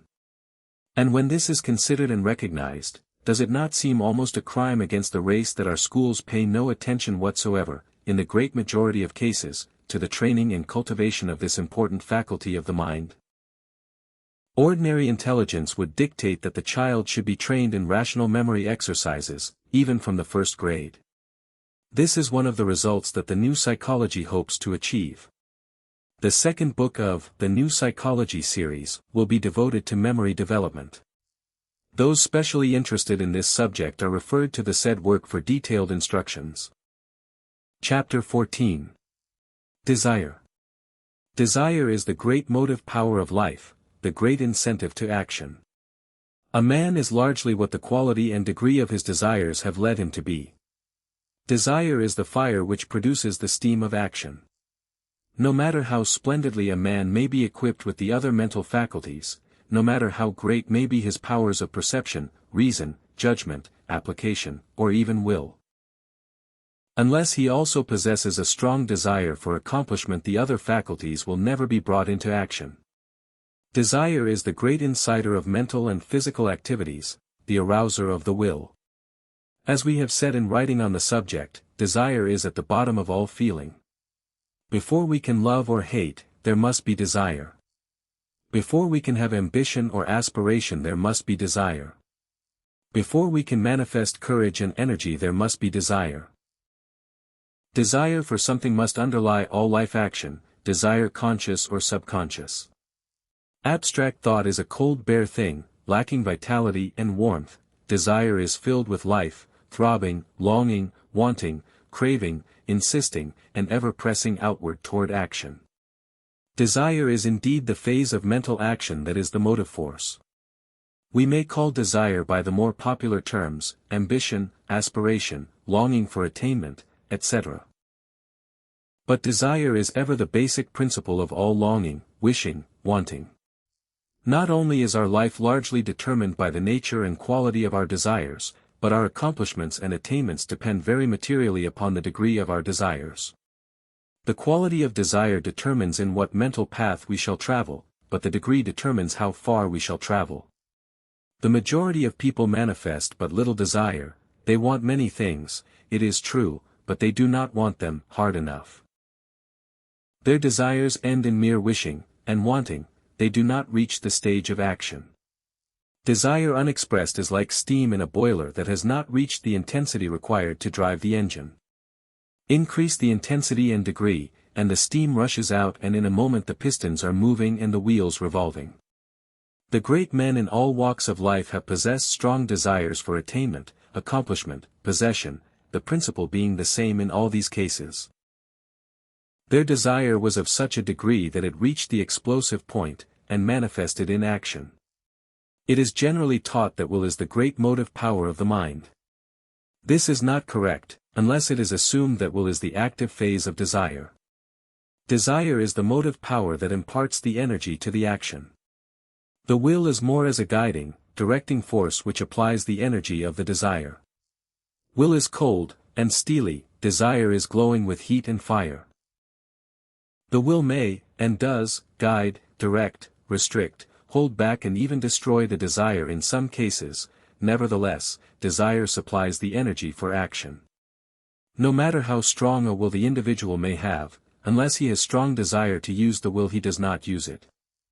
No matter how clearly a man may see how a thing may be done, no matter how well his reason and judgment may point out the way, no matter how clear an imagination he may possess to picture the plan of the action. Unless he be possessed of the desire to act, and that in a goodly degree, then there will be no action. And yet it must be admitted that the will is the highest instrument of the ego, for by it the individual is enabled to create desires within himself, or else change existing desires, or else kill existing desires in his subconscious mentality.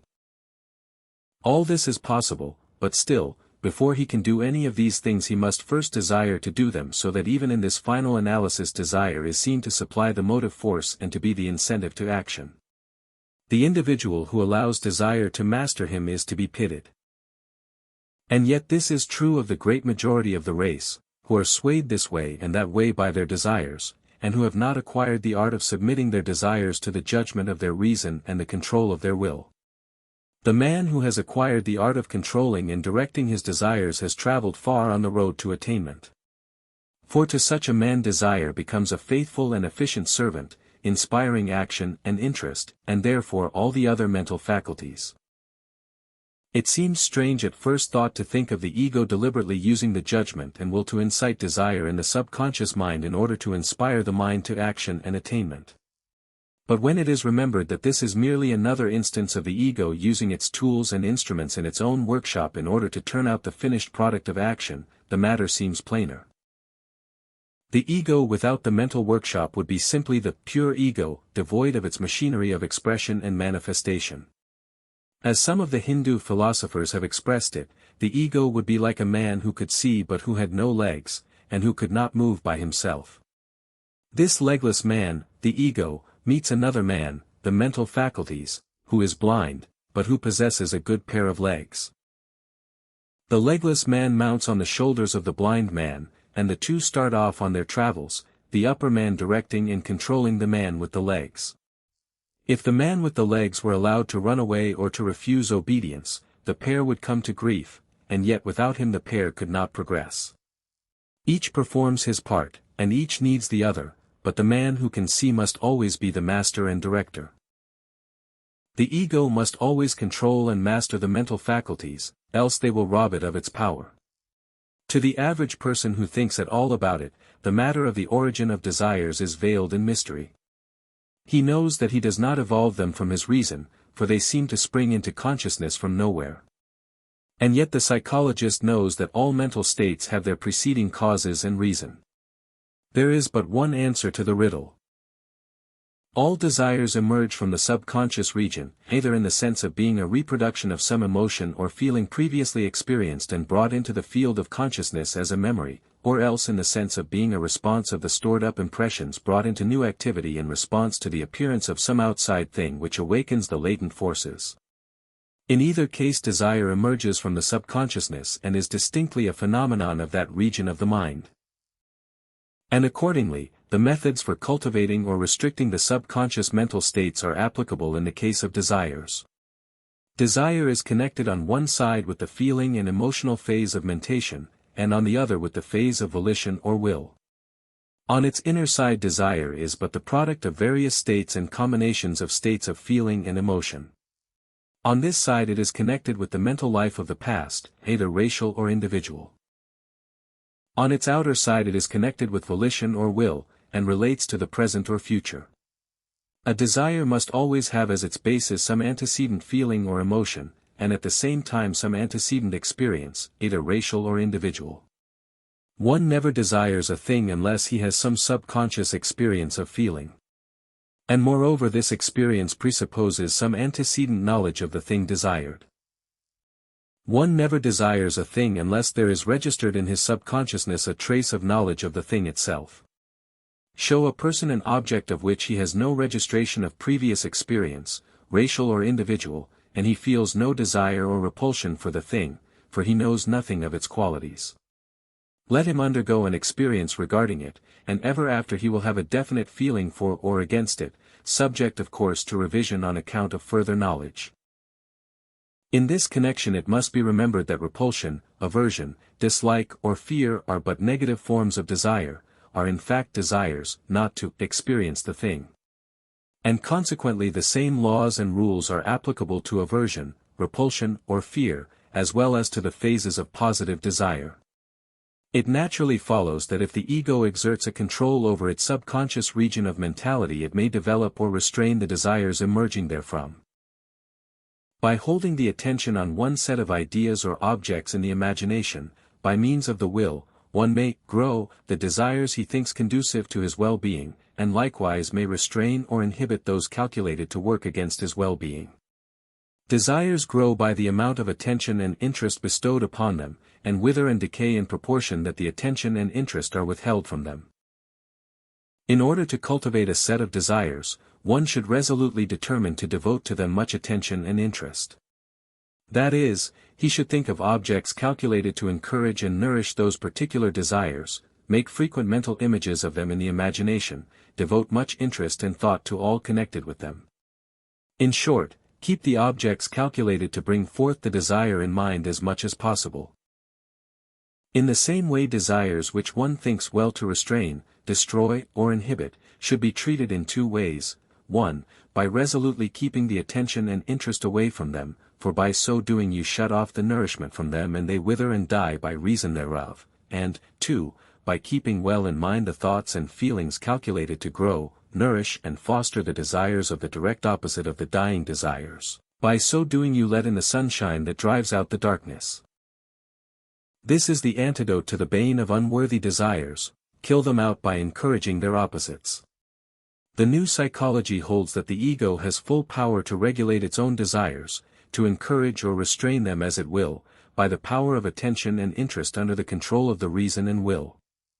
This plan requires perseverance, but so does everything else worth having. Let your ego be the master, and insist that desire be the servant and not the ruler of yourself. Chapter 15. The Will. As we said in the last chapter, desire is connected with the will.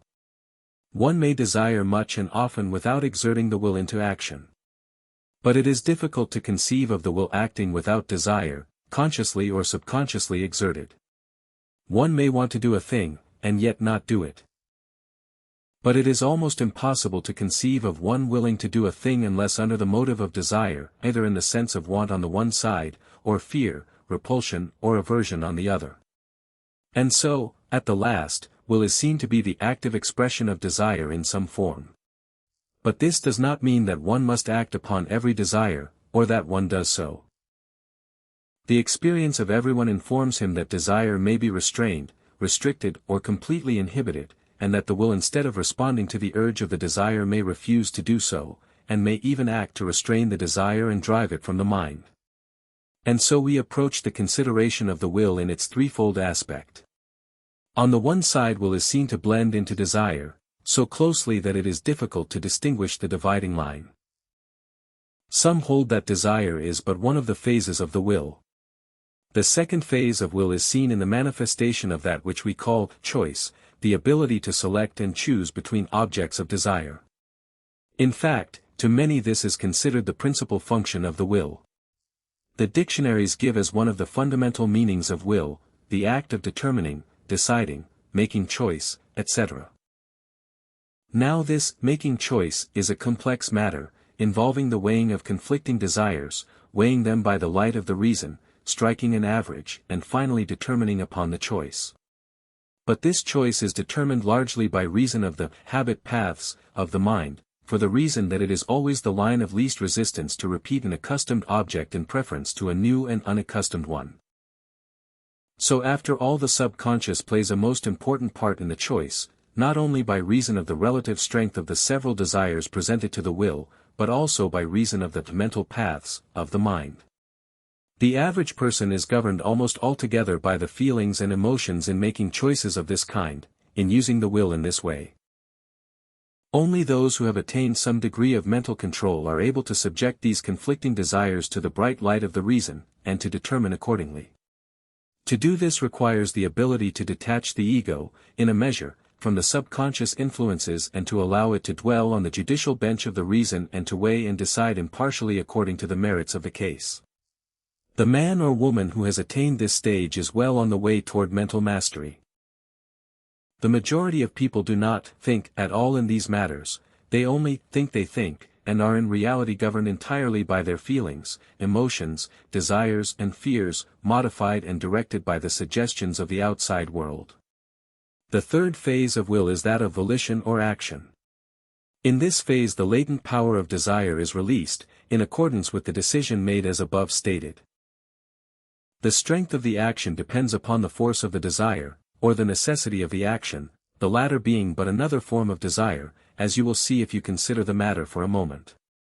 There is a point of hesitation before desire springs into will action, the point of indecision which occupies but a small fraction of a second of time. In fact, particularly among the lower and untrained examples of the race, the action is almost automatic and without rational consideration.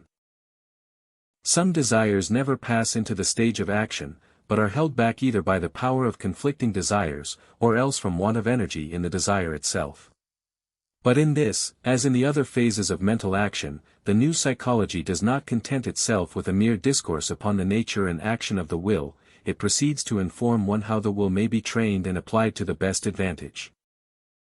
The training of the will properly forms the subject of a separate volume, and one of the books of this series will be devoted to it. But a few general rules may be given here, as follows. 1. The recognition of the ego as master of the will. This recognition must be more than an abstract intellectual assent to the idea. It must consist of a conscious, intuitional feeling of the presence and reality of the I as the center of the mental field, and the master of the faculties, the feelings, the emotions, the desires, the imagination, the thoughts, the acts. The ego must turn its attention and interest inward toward itself, and contemplate itself in a manner possible to no other act of contemplation. It must inwardly cognize itself as the I, an actual, living being, or entity.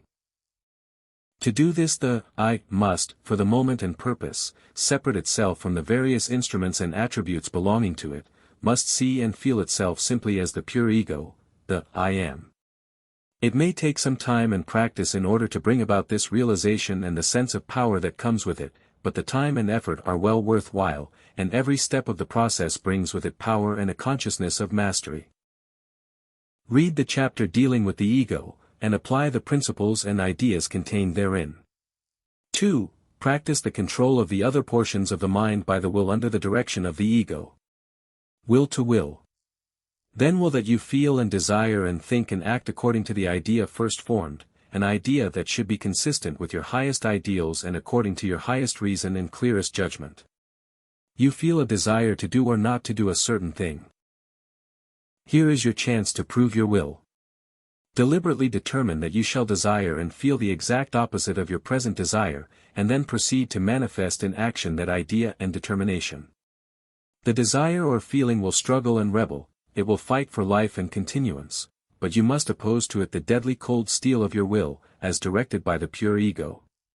Persevere and yield not an inch, assert your mastery of your own mental domain. Ask no quarter and give none, and as sure as tomorrow's sun will rise, so surely will your will triumph, for it is positive to the mental states when properly applied and persistently exerted. 3. Cultivate the faculty of deliberation and consideration. In short, look before you leap. Test your feelings, emotions, impulses, and desires by the light of your reason. Test everything by the touchstone. Will this make me stronger? Does this make me more powerful? Does this tend toward attainment? Is this conducive to my highest good? This does not necessarily mean that you should be afraid to act, and hesitate to make up your mind. Deliberation is often accomplished in the twinkling of an eye. The thing is to be sure that you have deliberated, sure that you have turned the light of understanding upon the impulse, sure that you have subjected the mental state to the conscious scrutiny of the ego, instead of having merely acted from habit or impulse. Be sure you know what you want. And then do it. Be sure you're right, then go ahead. Hold the wild horses of your chariot firmly in the hands of the ego, whose reins and guiding lines are the will. 4. Cultivate the attention until you can focus it upon an object or idea with concentrated force. The attention determines the path of the will, either toward or away from the object of the attention, as the case may be.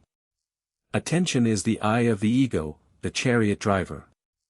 5. Acquire the habit of controlling yourself by your will. When you have once acquired this habit, half the battle will be over, for the rest of the mind will have learned to respond to the guiding line and reins. The wild horses of the mind will have learned the effect of control and will interpose a constantly decreasing resistance. Don't allow your mental horses to run away with the chariot. These mental steeds will do wonderful work when controlled, but if allowed to pull along unrestrained and heedless of the hand of the master, will run you into mire and morass, and may wreck the chariot and throw the charioteer into the ditch or over the precipice. 6. Train the mental steeds by driving them in directions contrary to those they may want to follow, this not because their way is necessarily wrong in such cases, but because you wish to train them to the use of the rein and curb. To accustom them to your mastery.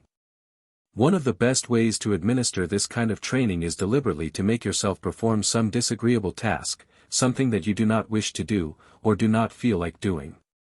Here you will have a fight worthy of your mettle. The rebellious feelings and desires will rear and plunge and use every art and wile in order to defeat your purpose. Finding that you are determined to rule, they may even seemingly acquiesce only to take you by surprise and off your guard when you relax your efforts and believe that you have conquered. They sometimes act like Josh Billings' mule who stayed good 3 months in order to get a chance to kick the man. Desires and feelings are wily animals, watch them and do not be caught napping or off your guard. By doing disagreeable things once in a while, doing something that you do not feel like doing, and leaving undone something that you feel very much like doing, you will gain a control that will serve you well in some hour of need when you will require all of your willpower in order to act right. The whole secret is teaching the desires the habit of being controlled by the will. Many great men have known this law, and have employed it advantageously. One writer mentions the case of a man who was found reading a dry book on political economy. His friend expressing surprise, he replied, "I am doing this because I dislike it." He was training his mental horses. One of the best and simplest methods of putting this rule into effect is to heed the popular adage, "Do it now." Procrastination is a particularly bulky horse. These several rules may appear very simple. So simple that many of you will be inclined to shrug your shoulders and murmur, platitudes. Platitudes they may be, but have you ever tried to practice them? That is the test of their real value, practice and actual trial. We say to you positively and with all the earnestness at our command, if you will but master these rules and make them your own, if you will but put them into actual practice for a single month, you will thank us over and over again for suggesting them to you. For you will find yourself a new man or woman, with new and greater powers than you had ever dreamed of possessing.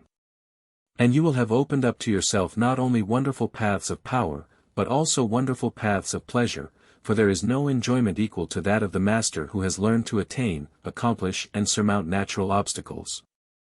The joy of the victor in such a conflict more than repays him for his struggle.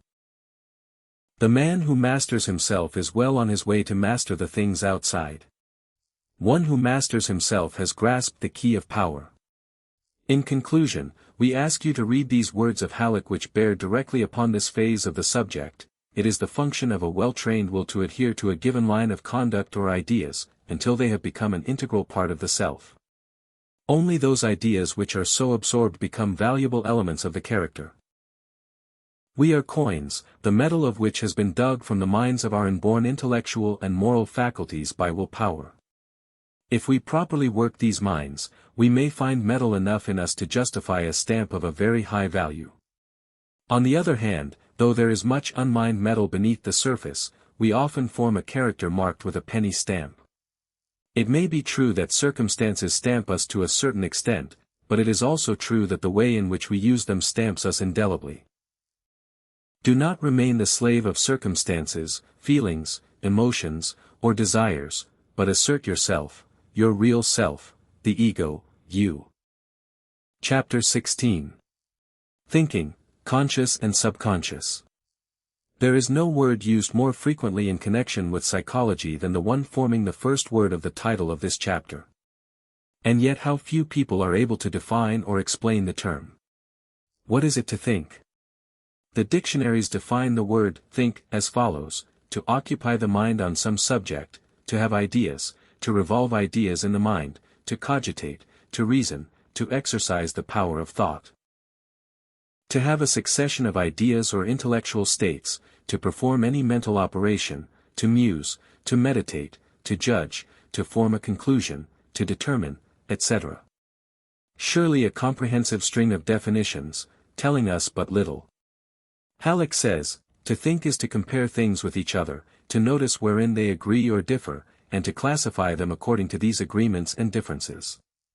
It enables us to put into a few classes the billions of things that strike our perceptive faculties. To tie things with like qualities into a bundle by themselves, and to infer that what is true of one of these things will be true of the others without actual experience in each individual case, and to introduce law and order into what at first seemed a mass of chaotic materials. It is not our purpose in this work to enter into a technical examination of the various processes of thinking, describing the various processes of forming concepts in their phases of presentation of materials, comparison of materials, abstract consideration, generalization, and denomination, or the processes of judgment, or the various processes of reasoning, with the laws of thought and principles of logic. These things are very important, but the ordinary textbooks go into detail regarding them. Our concern in this chapter is solely with the additional light that the new psychology has to throw upon the work of thinking. You will readily see that in all thinking processes the subconscious mind supplies the bulk of the material for the thought, the raw material from which the finished product of thought is manufactured. Without this material there could be no such thing as thought as we know it, for without the great subconscious storehouse of memory upon which to draw there could be no comparison or classification, no grouping or assorting, no gathering together of experienced sensations or perceptions in order to form ideas. Without the subconscious memory the mind of man would always be that of the infant. It is readily admitted that the man should be able to think better upon any given subject upon which he has been educated or instructed, than a man of equal mental power who lacks that education or instruction. But where are the results of that education or instruction stored for use? In the subconscious memory, of course. Deprive the man of his memory of the instruction or education, and he sinks to the level of the uneducated and uninstructed man. This is true of all branches of instruction, from the blacking of boots to higher mathematics or philosophy. The material for thought is always stored in the subconscious regions of the mind. The following quotations from leading authorities will show you that the above statements are warranted. Bacon says, "All knowledge is but remembrance." Emerson says, "Memory is a primary and fundamental faculty, without which none other can work." the cement, the bitumen, the matrix in which the other faculties are embedded. Without it all life and thought were an unrelated succession. Burke says, there is no faculty of the mind which can bring its energy into effect unless the memory is stored with ideas for it to look upon. Helvetius says, memory is the magazine in which are deposited the sensations, facts and ideas, whose different combinations form knowledge. Dr. Johnson said, memory is the purveyor of reason. Hamilton says, memory is the power of retaining knowledge in the mind, but out of consciousness. The above quotations refer to memory, but memory is but one of the incidents of the subconscious region of the mind. Memory is but a function of the subconscious mentality. Memory is but a term applied to the subconscious storehouse of which we have spoken in previous chapters. The working of the subconscious mentality is manifested when we consider the next step, that of recollection and remembrance. There is a great difference between these two terms, although they are often considered as synonyms. Locke, in his celebrated work Essay Concerning Human Understanding, clearly points out the distinction, saying, regarding the power to revive in our minds those ideas which, after imprinting, have disappeared, or have been laid aside out of sight. When an idea again recurs, without the operation of the like object on the external sensory, it is remembrance. If it is sought after by the mind, and with pain and endeavor found, and brought again into view, it is recollection. Now it is just this distinction between remembrance and recollection, as made by Locke, that brings out the several operations of the mind in thinking, as taught by the new psychology. We are fully familiar with that laborious effort to recollect the scattered bits of information, ideas, impressions, perceptions, etc., in our concentrated thought upon any subject. This is the ordinary method of thought as practiced by the average thinker. It is a will-tiring process, requiring the utmost powers of concentration and attention in order to get the best results. It is, indeed, a task of pain and endeavor, as Locke expresses it, and yet the average man thinks that it is the only way possible in the processes of ordinary thought. The most annoying part of the process is that so much time, attention and concentration are necessary to bring together the simplest elements of the thought. It is this gathering of the little things that is the hardest work in the processes of thought. Startling as it may appear to those unacquainted with the idea, the new psychology offers an improvement upon the old processes. An improvement bearing the same relation to the old processes that remembrance bears to recollection, as defined by Locke. In other words, the subconscious mentality may be trained to do much of the work, the drudgery, in fact, that is usually performed by the conscious mentality. The subconsciousness will soon learn to perform much of the drudgery and detail work of bringing together the scattered bits of mental impressions, arranging them in convenient groups and parcels, classifying them in such manner as to render them easy to use. And all this without the pain and endeavor attendant upon efforts of consciousness, for the subconscious mentality does not tire as does the conscious, no effort of attention being required in its processes.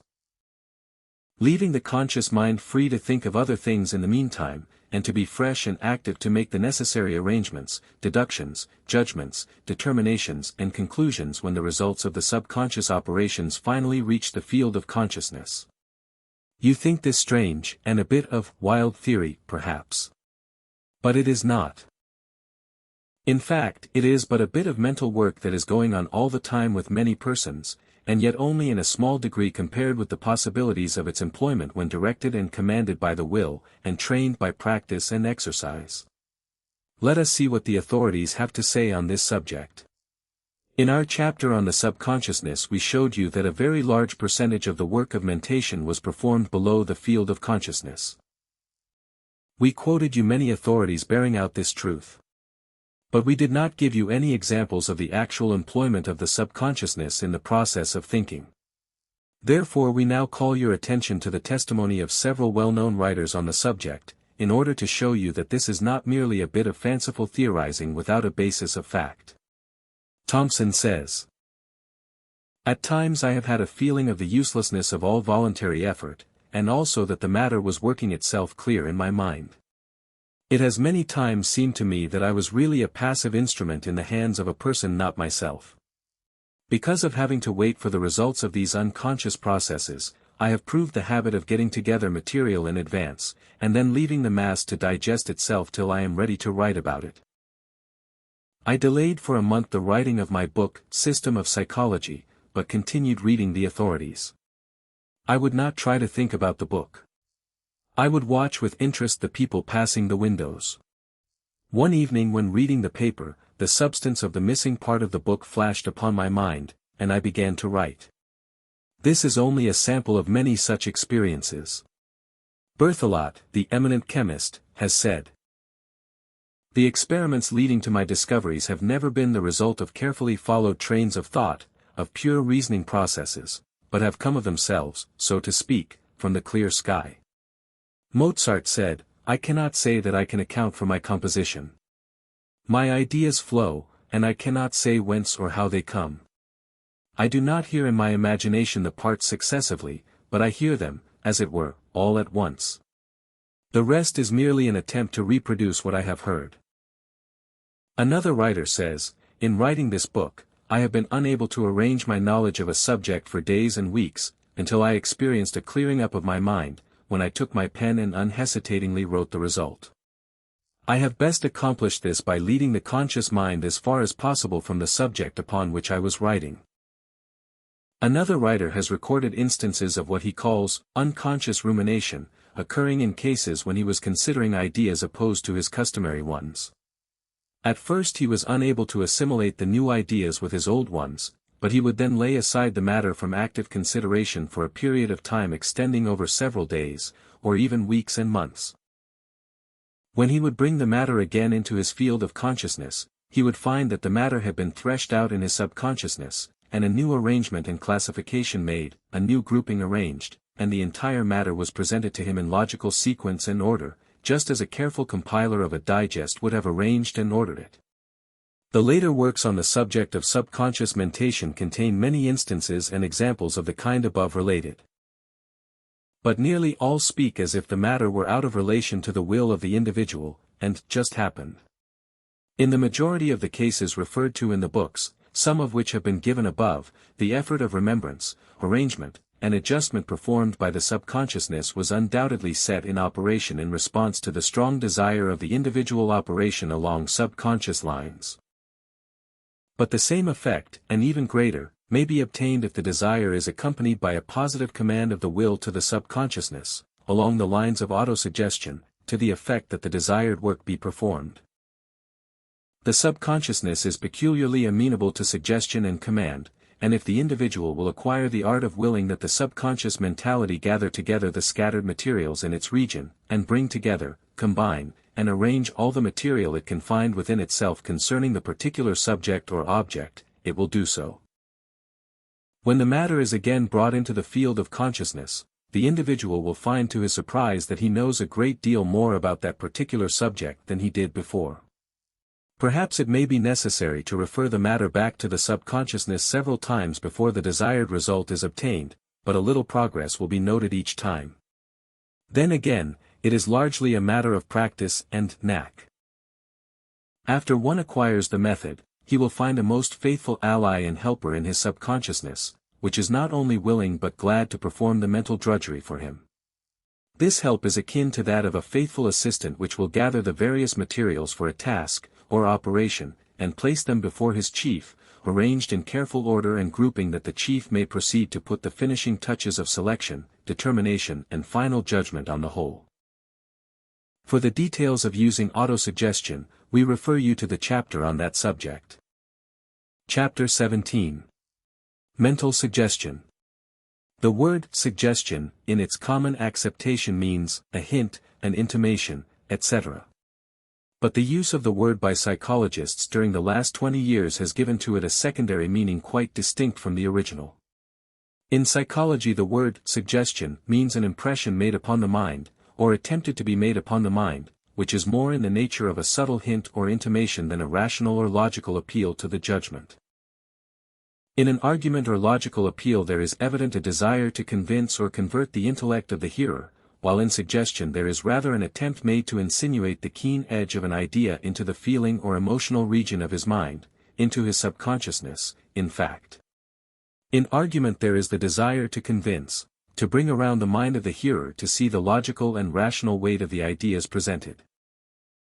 But in suggestion there is simply the desire to arouse the feeling side, or else subtly to implant the idea into the subconscious mentality of the hearer without having it subjected to the test of experience or reason, so that when it afterward emerges into the field of consciousness it may be thought to be the original thought, idea, or feeling of the thinker himself.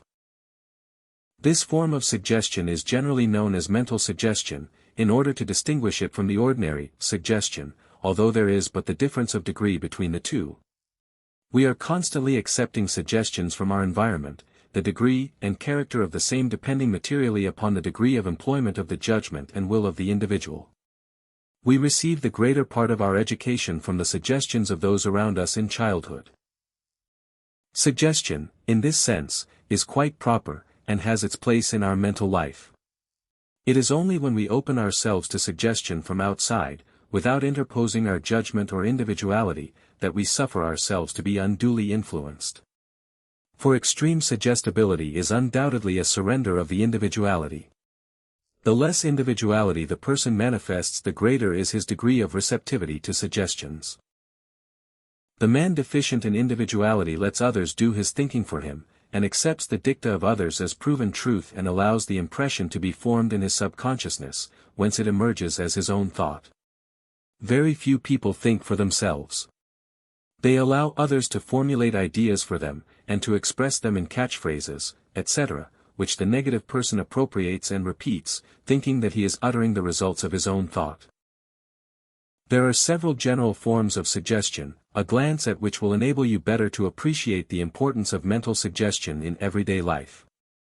There are 4 general phases or classes of mental suggestion, as follows. 1. Suggestion of authority. 2. Suggestion of imitation. 3. Suggestion of association. 4. Suggestion of repetition. Suggestion of authority is the impression made upon the minds of persons by others speaking with real or assumed authority, which gives to their utterances weight out of proportion to their rational value. When one whose authority is accepted speaks with firmness and an air of conviction, he will have many people to accept his words and ideas at their face value without subjecting them to the test of their judgment. So important is the effect produced by the appearance of authority that unscrupulous persons have managed to impose on many good people simply by an impudent assumption and air of authority, without the real basis for their claims, and the people have accepted their statement and claims without question. The proper carriage, an air of gravity, and a manner of importance, will impose upon many people the suggestion of authority, and henceforth whatever is uttered is accepted without question. The history of the false religious impostors of all ages shows the importance of this form of suggestion. And this is quite as much in evidence today as 100 or 500 years ago. Some man or woman assumes the air of authority, and speaks in a "thus saith the Lord" manner, and lo! He or she has thousands of human sheep following after, and giving up their hard-earned money to swell the coffers of the apostle or prophet. So true is this, that many persons undoubtedly insane have assumed the authoritative air and had their thousands of sincere followers. Suggestible people seldom ask, "What does my reason and judgment inform me regarding this thing?" Instead they ask, "What does Mr. So-and-so, or Mrs. this and that, say about it?" They are constantly seeking the voice of authority, instead of using and developing their own thinking machines. They discourage individuality rather than encourage it. Individualistic persons do not hesitate to avail themselves of the knowledge of other persons who have had experience along the desired lines, but they always use their judgment in deciding whether these other persons really do know, and never accept the mere appearance and manner of authority for the real thing. They are like the man from Missouri, in the current slang phrase, they say, "You'll have to show me." And when they receive the opinions of the others, they carefully weigh and test them. The world is full of confidence men, in all walks of life, who impose upon their fellows by reason of this suggestion of authority. Apply the test of individuality and reason, and their power departs. In realizing the I, one assumes a positive mental attitude toward others which in itself is an air of authority, which neutralizes the pinchbeck imitations. The second form of mental suggestion is the suggestion of imitation. Animals and human beings are imitative creatures, and a large proportion of their thoughts, ideas and actions are caused by the example of others. We hear people all around us saying that such and such a thing is so, and we take it for granted without testing it with our judgment and reason. It is the authority of the crowd, often based on no truer foundation than the authority of some individual. We follow our leaders by imitation as well as by authority. Let some old sheep jump over a low fence, and the whole flock follows, and keeps on jumping even though the rails of the fence be removed. The authority and power of fashion is derived through this phase of suggestion. We want to do as the rest are doing, although we can give no rational excuse for so doing.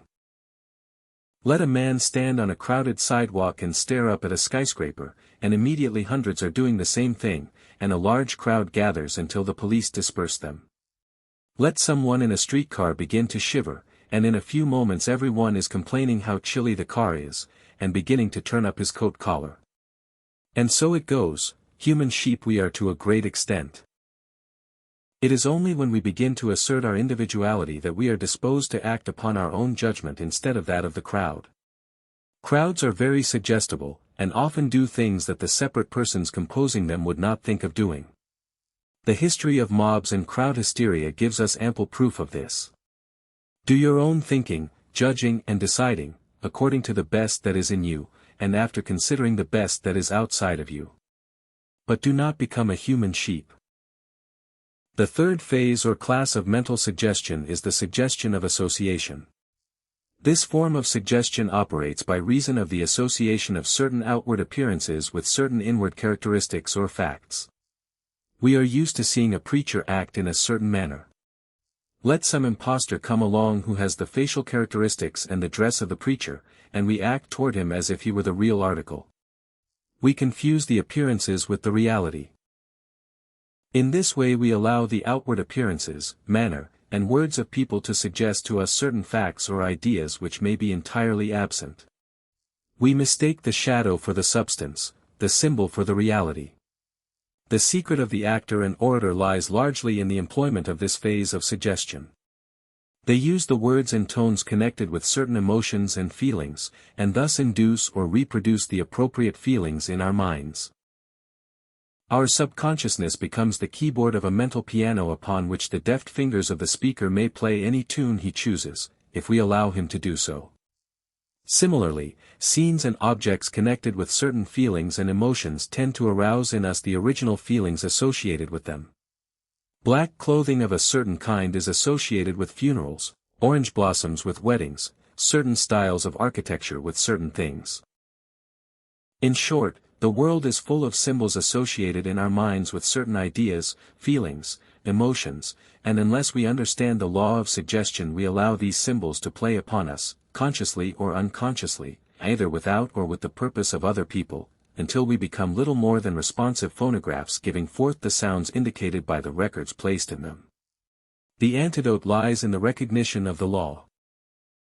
When once you realize how your feelings, emotions and ideas may be aroused by means of the outside symbols of words, objects, scenes, sounds, odors, etc., then you will be on your guard and will learn to smile and lay aside the induced feeling or idea with the remark, "This is simply a suggestion through association."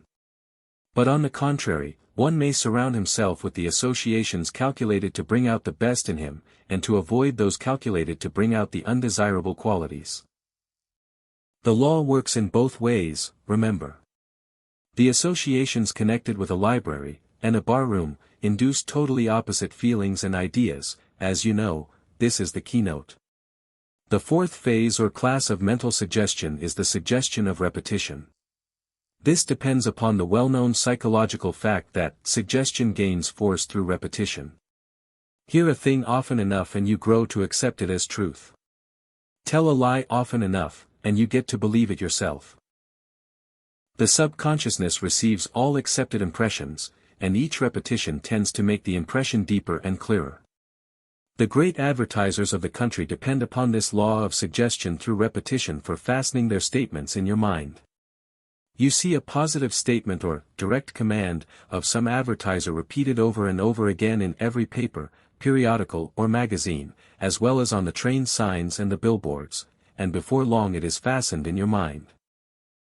The phrase, "Jollyman's soap is the best soap," if repeated constantly day in and day out in every possible way, would convince a large percentage of the people that it is the best soap.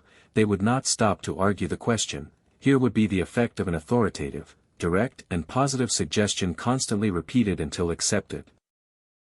In this short space we cannot begin to do more than call your attention to the general principles of mental suggestion, and to put you on your guard regarding it. Remember always that the best of us are more or less affected by mental suggestions along all of the lines mentioned above. The thing to do is, first, to develop our individuality until we realize what real thoughts and feelings are like, then to master them along the lines of the new psychology. Then to distinguish outside suggestions, and accept only those conducive to our best interests, rejecting the others, and finally to turn the law to our own advantage, and to surround ourselves so far as possible with the best suggestive influences, avoiding the other kind so far as is possible. In this way we take advantage of the law instead of allowing it to use us.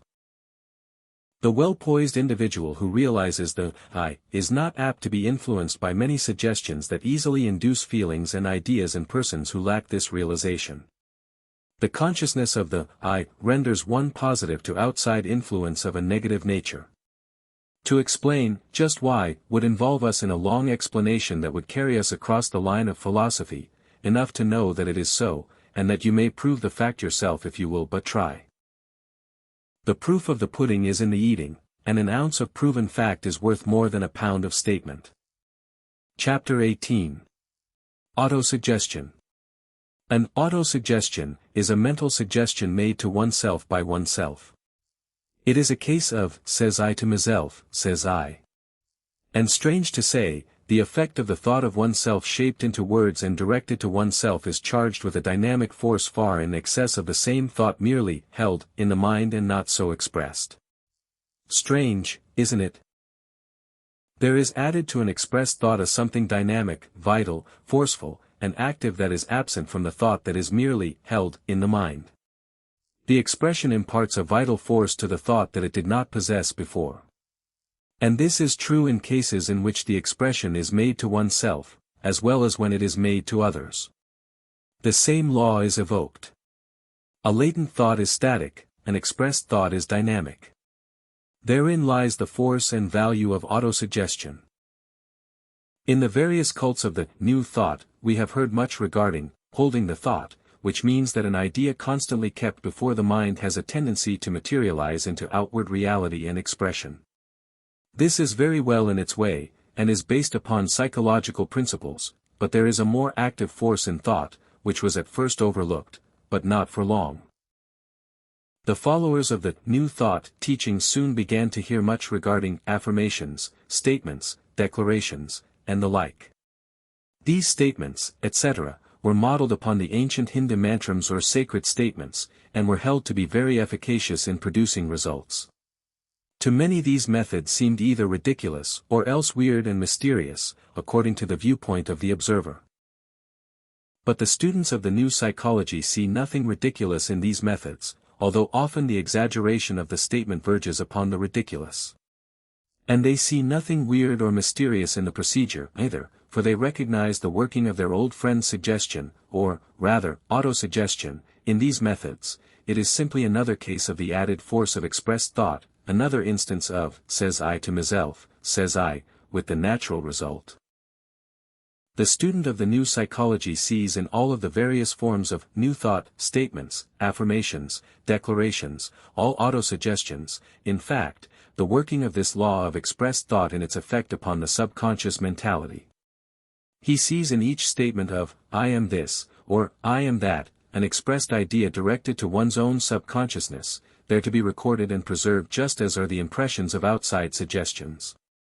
The man who starts out by saying, I am courageous, in the right spirit, and who keeps pegging away at the same autosuggestion, day after day, always, however, keeping the spirit in the words, cannot escape changing his subconscious mentality in accordance with his statements.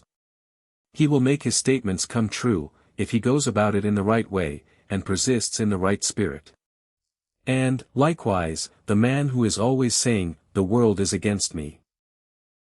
I am a failure," and repeating the statement to himself, over and over, day after day, will surely create for himself such a mental attitude and personality as will inevitably tend to make of him what he is stating that he is.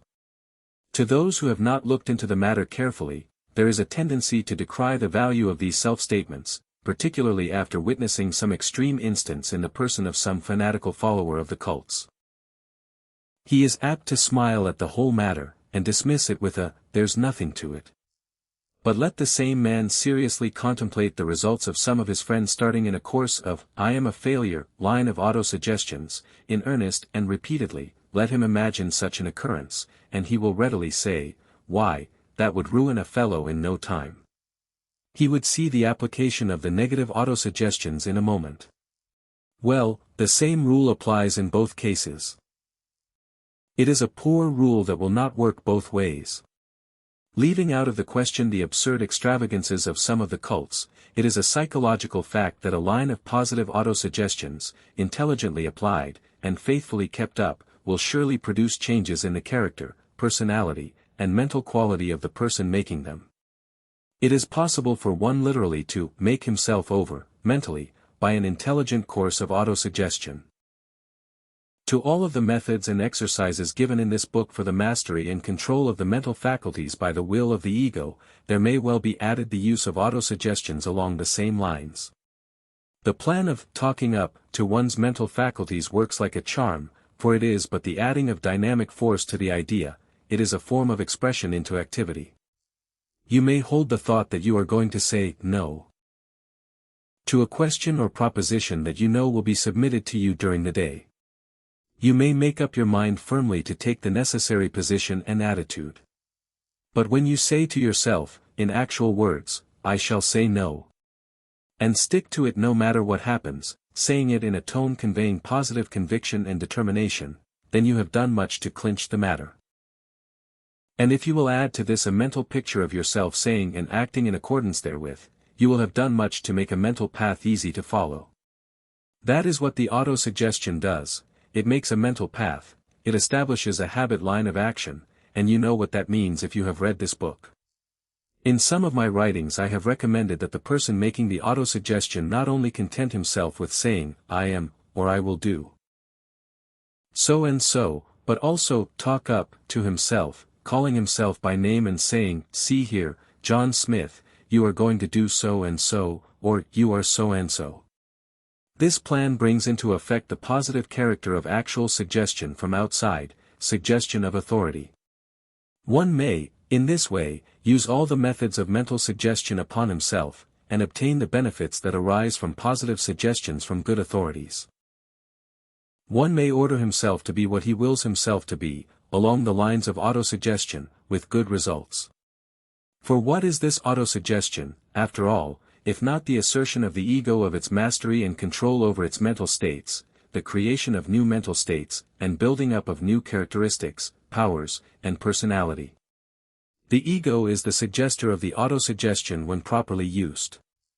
It is right along with the other teachings of the new psychology. Every person is largely what he is by reason of the things that he has said about himself, or else acquiesced in when others said them about him. He has been filling himself with autosuggestions since he was a small child, and his subconsciousness is filled with these impressions, and is constantly passing them up to the field of consciousness, and manifesting them in action. Just as the suggestions of others have registered themselves and then played their part in character building, so have the opinions expressed about oneself had much to do with the formation of one's character. Of course, people are not always that which they say to themselves they are, nevertheless the latter has had its formative effect in creative action. And, after all, a man does not always say to himself, about himself, that which he says to others about himself. You will find that many a man does not hold himself as highly as his outward statements would indicate. Many a blusterer has said to himself, when alone, "Smith, you are a coward and a fool," and the autosuggestion was impressed on his mind according to the degree of belief in it. A man does considerable talking to himself, although his words may never be spoken aloud. He forms his thoughts into words, often, and says them to himself just as truly as if he were to speak them aloud. And these things have an effect upon him. It is not wise to admit weakness to oneself. It is all very well to preserve an honesty and integrity toward oneself, as well as toward others, but one should avoid the "I can't" self-confession as much as possible. One should treat his mind always as if it were capable of great things, and as if it were going to improve and increase its efficiency. Never give your mind autosuggestions of a negative nature, any more than you would give them to someone in your employ from whom you expected to get good work. Set your mind aside as an employee or helper, and know your ego as yourself. Then say and do toward your mind the things that you would do toward your employee. Tell it what you want done, what results you expect it to accomplish, and in other ways treat it as does the wise employer in the case of an efficient employee. Don't abuse it, of course, although a good straight talking to will not be amiss at times. Never tell it that it is worthless, but always hold up to it the ideal of better things that are possible to it, and that you expect from it. All of this may seem absurd to those who are not acquainted with the psychological principles involved. It is a matter of the employment and treatment of the subconscious mentality, first, last and all the time. It is bringing to your aid those tiny workers of the subconscious region, who are ready to work for you if only you will instruct them and inform them of what you want done. Those who have studied the previous chapters of this book should experience no difficulty in understanding the reasons behind the phenomena of autosuggestion. And now that you have had your attention directed toward the subject, you will be able to explain to your own satisfaction much that may have perplexed you in the affirmations, statements, declarations, etc., of the cults. There is nothing weird or mysterious about the matter, except that everything about the mind is mysterious. At the last, it is but the application of the power of the ego over the subconscious regions of its mental kingdom. Chapter 19. Mind and Body. The new psychology takes into active account the influence of the mind upon the body. The older psychology devoted but scant attention to this very important phase of the general subject, evidently regarding it as but an interesting side issue, rather than as a vital feature of the main subject.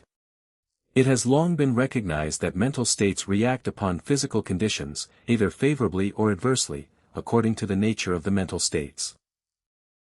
But the older psychologists contented themselves with noting the facts, somewhat grudgingly in some cases, without attempting to point out methods whereby the mental force could be used to promote health and restore normal conditions, or else to prevent the production of abnormal conditions by restraining adverse mental states. But with the entry of the new psychology into the field, the therapeutic value of the mental forces came prominently to the fore. The casual investigator of the subject of the influence of mental states over physical conditions and psychological functioning is very apt to be sidetracked by the claims of the various creeds, cults and schools of the day, with the several religious, metaphysical and occult theories and doctrines. He may see cures of physical ills being made by the teachers or healers of certain cults. He may easily prove the genuineness of such cures. And then, seeing this, he is apt to accept the same as a proof of the theories of doctrines advanced by those making the cures.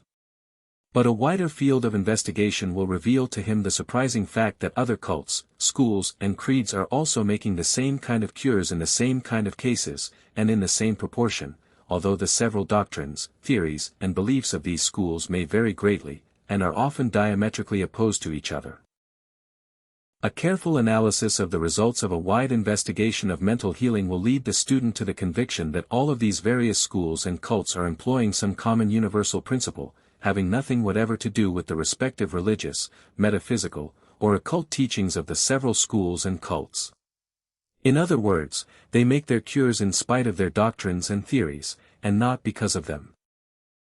Of course, the advocates of the several cults and schools vigorously combat this position, but the facts remain apparent to the disinterested investigator who manages to keep himself clear of the entanglements of attractions of all the schools and cults.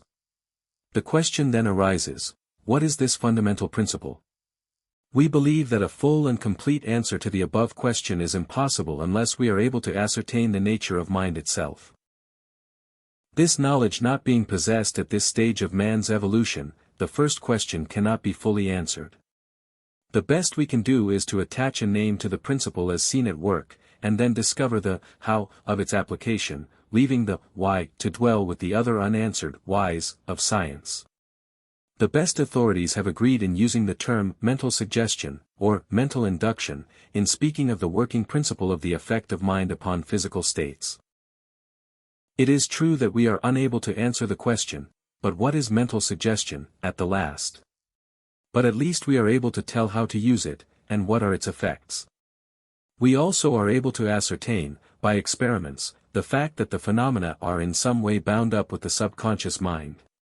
Some hold that the subconscious mind exerts an influence over all of the physical organs and parts, and others, including ourselves, are now advancing the idea that in every portion of the body, down to the smallest cell, there exists mind of some degree, and that these minds of the parts are related to the great subconscious region of the mind of the individual.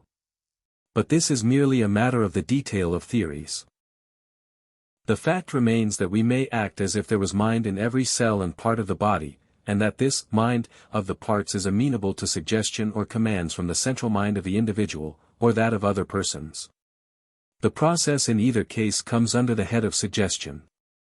Physiologists have observed that mental states affect the digestion, and therefore the entire physical condition of the body. There have been cases in which conditions have rendered it possible actually to observe the operations of the digestive organs, and the experiments showed that grief, anger, fear, or worry retarded the digestive processes, and if sufficiently extreme actually stopped them entirely. Every physiologist knows that cheerfulness and hope increase the physical being like a tonic, while the opposite states depress the system and lower the vitality. Hope and cheerfulness are the two best tonics known to science, and the reverse states will lower the vitality to such a degree that often the tide may be turned in favorable cases, and death result. Ill people have recovered upon the receipt of good news, while fright and fear have killed their thousands. People have died under the belief that they have taken poison, when in fact they had not done so.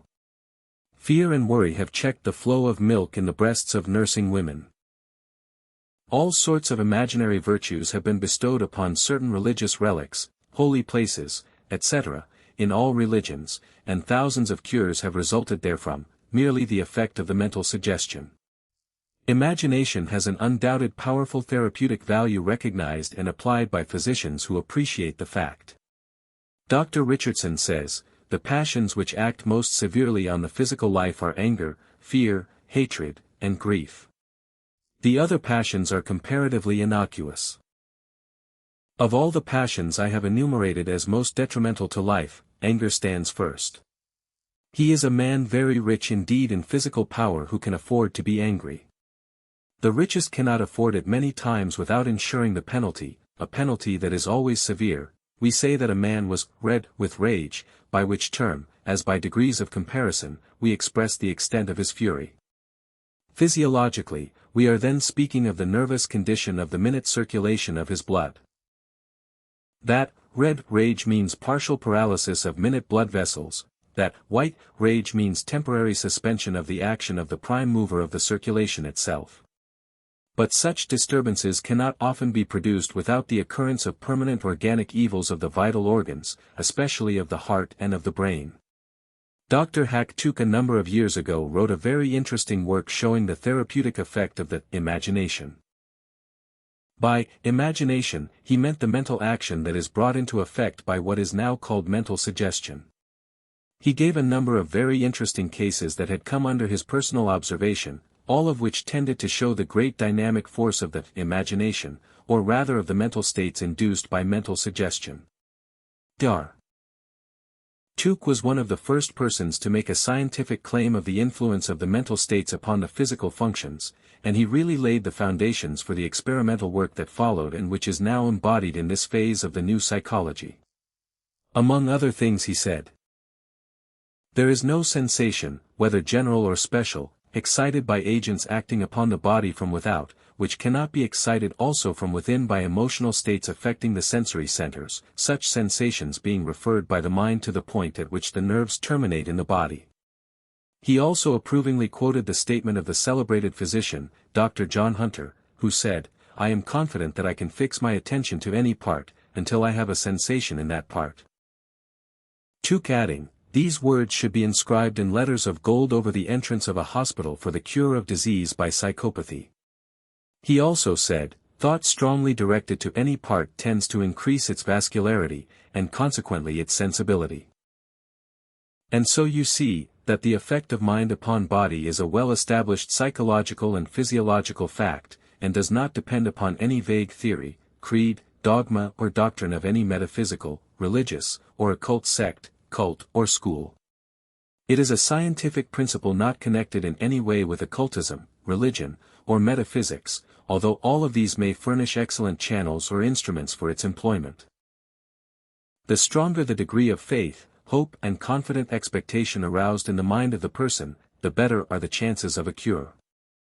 The subject of psychological therapy belongs to a special branch of the new psychology, and we shall not attempt to go into details regarding it in this book.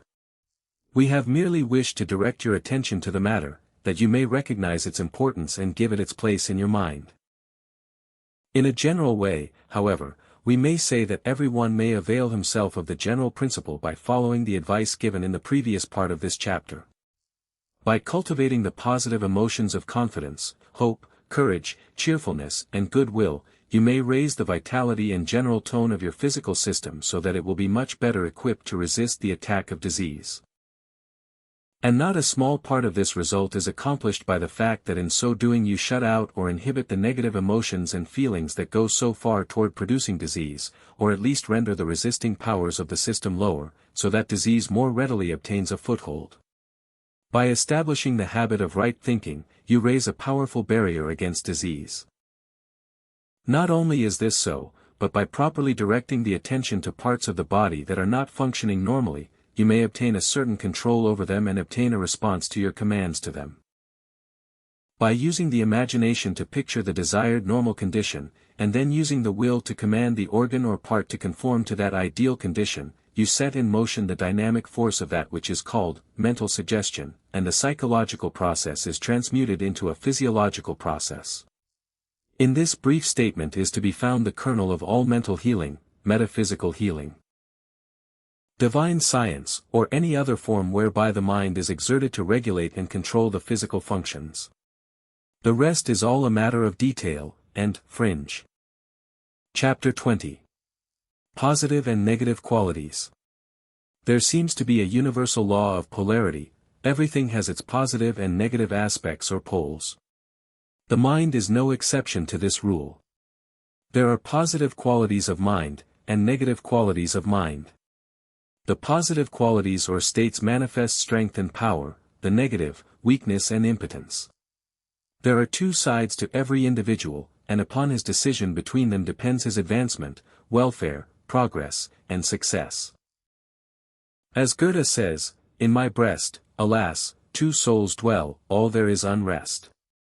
Each with the other strives for mastery, each from the other struggles to be free.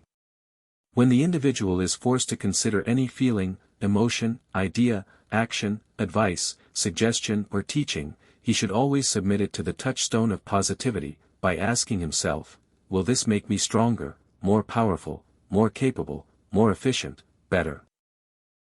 In the degree that the thing corresponds to these qualifications, so is its degree of positivity. It becomes the duty of every individual wishing to progress on the path of life, and desiring to become more proficient and capable in his expression and manifestation of mentality, to cultivate the positive qualities of the mind, and to restrain and inhibit the negative ones. This is the idea that we have carried with us through the course of writing the preceding chapters of this book. Behind every explanation, method, and bit of information, there has been always this one idea, the cultivation and development of your positive qualities, and the restraint and inhibition of your negative ones. And this is the test that we invite and urge you to make your rule of life when coming to the point of considering any feeling, emotion, thought or action, any mental state, in fact, this magic test question, will this make me stronger, more powerful, more capable, more efficient, better? There is no trouble in any individual deciding which of his mental states or qualities are positive, and which are negative. Every one, if honest with himself, recognizes both sets of qualities within himself, and recognizes the different degrees of positivity and negativity, respectively, possessed by each particular one. It does not need a teacher to state that courage is positive, and cowardice negative, nor that honesty is positive and dishonesty negative. Nor that truth is positive, and untruth negative, nor that energy is positive and slothfulness negative, nor that persistence is positive, and the lack of it negative, and so on. One may almost intuitively place the tag of positivity or negativity upon these qualities or mental states without the need of a long list of them. In the consideration of this matter you should always remember that every positive quality has its negative opposite. This is an invariable rule, and one that you may test for yourself. And arising from it is the important rule of the new psychology that, to develop a positive quality, it is important to restrain or inhibit its opposing negative, to restrain or inhibit a negative quality, develop and encourage its opposing positive. You will find constant reference to this leading rule in this book, for it is the foundation stone of the practical work of the new psychology. It is worthy of being carved over the door of every institute of learning in the world, for its observance would create a new race of men and women, and a new civilization of positive, capable, efficient people. Beginning with our statement of the conception of the ego, and its mastery and control over the mind, we began to urge upon you the cultivation of the positive qualities and the restraint of the negative ones. This is the first work of the ego of the advancing man. The ego should always be held positive to the feelings, emotions, desires, and other mental states. The will should be held positive to the desires. The intellect should be held positive to the emotions, desires and feelings. The ego should hold itself positive toward the subconsciousness in order that the latter shall be a faithful servant instead of a tyrannical master. The ego should be positive toward the attention and imagination. And all this in order that the positive qualities of the individual may be developed instead of the negative ones, and that the negative qualities may be restrained or inhibited. To this end the entire work of this book is devoted. This is the meaning and reason of the new psychology, not only to instruct the student along the lines of practical psychology, but also to instruct him that he can develop the positive and restrain the negative qualities of his mind. And then to tell him how to do it. To attain the desired positive state, the knowledge of the reality of the ego has been stated to you. To know the ego is to use it. And to use it is to acquire positivity. True egoism develops positivity, while egotism develops negativity, for it is in itself negative, being based on a false sense of the importance of personality instead of on the firm, real basis of individuality. The truth regarding consciousness is useful only in so far as we use the principles of controlling and developing it. The subconsciousness is a field for the highest and greatest endeavors of the race, in the direction of filling it with the thoughts, ideas, experiences and truths calculated to result and manifest in positive feeling, thought, and acting. The superconscious region is valuable to us only in the degree that it serves us and enables us to develop and advance. The principles regarding impressions and perception are important to us, because by controlling them we may acquire the qualities calculated to render us more efficient and capable. Every sense and every channel of impression and perception should be, and may be, devoted to the cultivation of the positive qualities, and to the restraint of the negative ones. By treading the right mental paths we acquire the habit of right thinking and right acting, both positive qualities. The truth of, as a man thinketh, is applicable to the cultivation of the positive qualities, and a restraint of the opposite ones. In the control of the emotions we have a mighty instrument for the cultivation of the positive qualities. In the mastery and conscious control of the imagination we have another powerful instrument. In the understanding of the nature of desire and its management we have another. In the will we have the reins that guide the fiery steeds of desire, emotion, and feeling, and which may direct and guide them toward the right-hand path, the path of positivity. In mental suggestion and autosuggestion we have the methods whereby the ego may control, develop and manage the mental faculties with a minimum of effort. In the management and control of thought, we have the key toward the cultivation of the higher positive expressions and manifestations. And so, in each of the various parts and chapters of this book we have touched upon points concerning this question of positivity, have traveled the several roads leading toward the same goal, positivity. Man should be more than a mere creature of chance, environment and outside influences. He should be ruled from within, self-ruled, by the power of the ego. Instead of being merely a weak instrument of desire, emotion, and feeling, influenced by suggestions and impressions from every passing thing or person, man should be a strong instrument of the will guided and directed by the ego.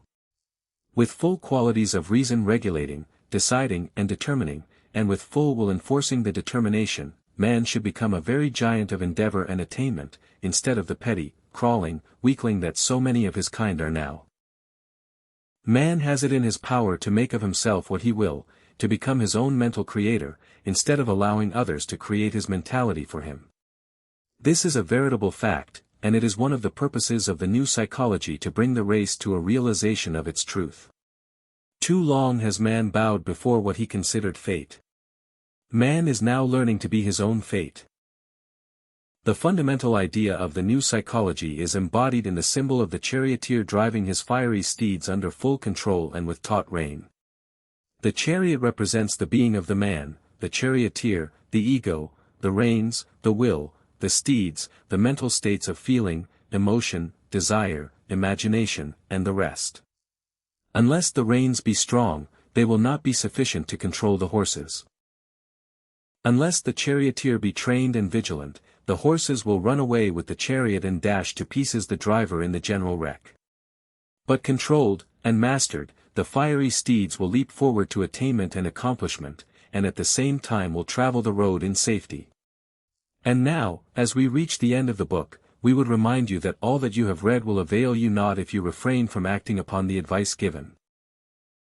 If you rest content with the mere intellectual understanding of the subject, you will have gained but little. But, on the other hand, if you will determine to manifest in action the ideas herein taught, you will have started on the road to attainment and positivity. Each of you is the charioteer driving the fiery steeds with the reins of the will. How are you driving? Are you mastering the steeds, or are they mastering you? It is in your power to curb, control, urge on and direct these splendid mental creatures, so that you may travel far into regions of attainment and accomplishment. Or it is within your power to allow them to wander from side to side of the road, traveling away from the main road, and into the swamps and morasses on the side. Or it is within your power to give them their heads, and allow them to rush away with you to destruction. Have you decided which of the three courses you shall follow? Have you decided whether you shall be the master, or the mastered? There comes a time in the life of each one of us when this question must be answered, the course chosen. It may be that this time has come to you, in the reading of this book. Are you ready to answer it? Remember the question. It is, mastery or servitude, which? Finus.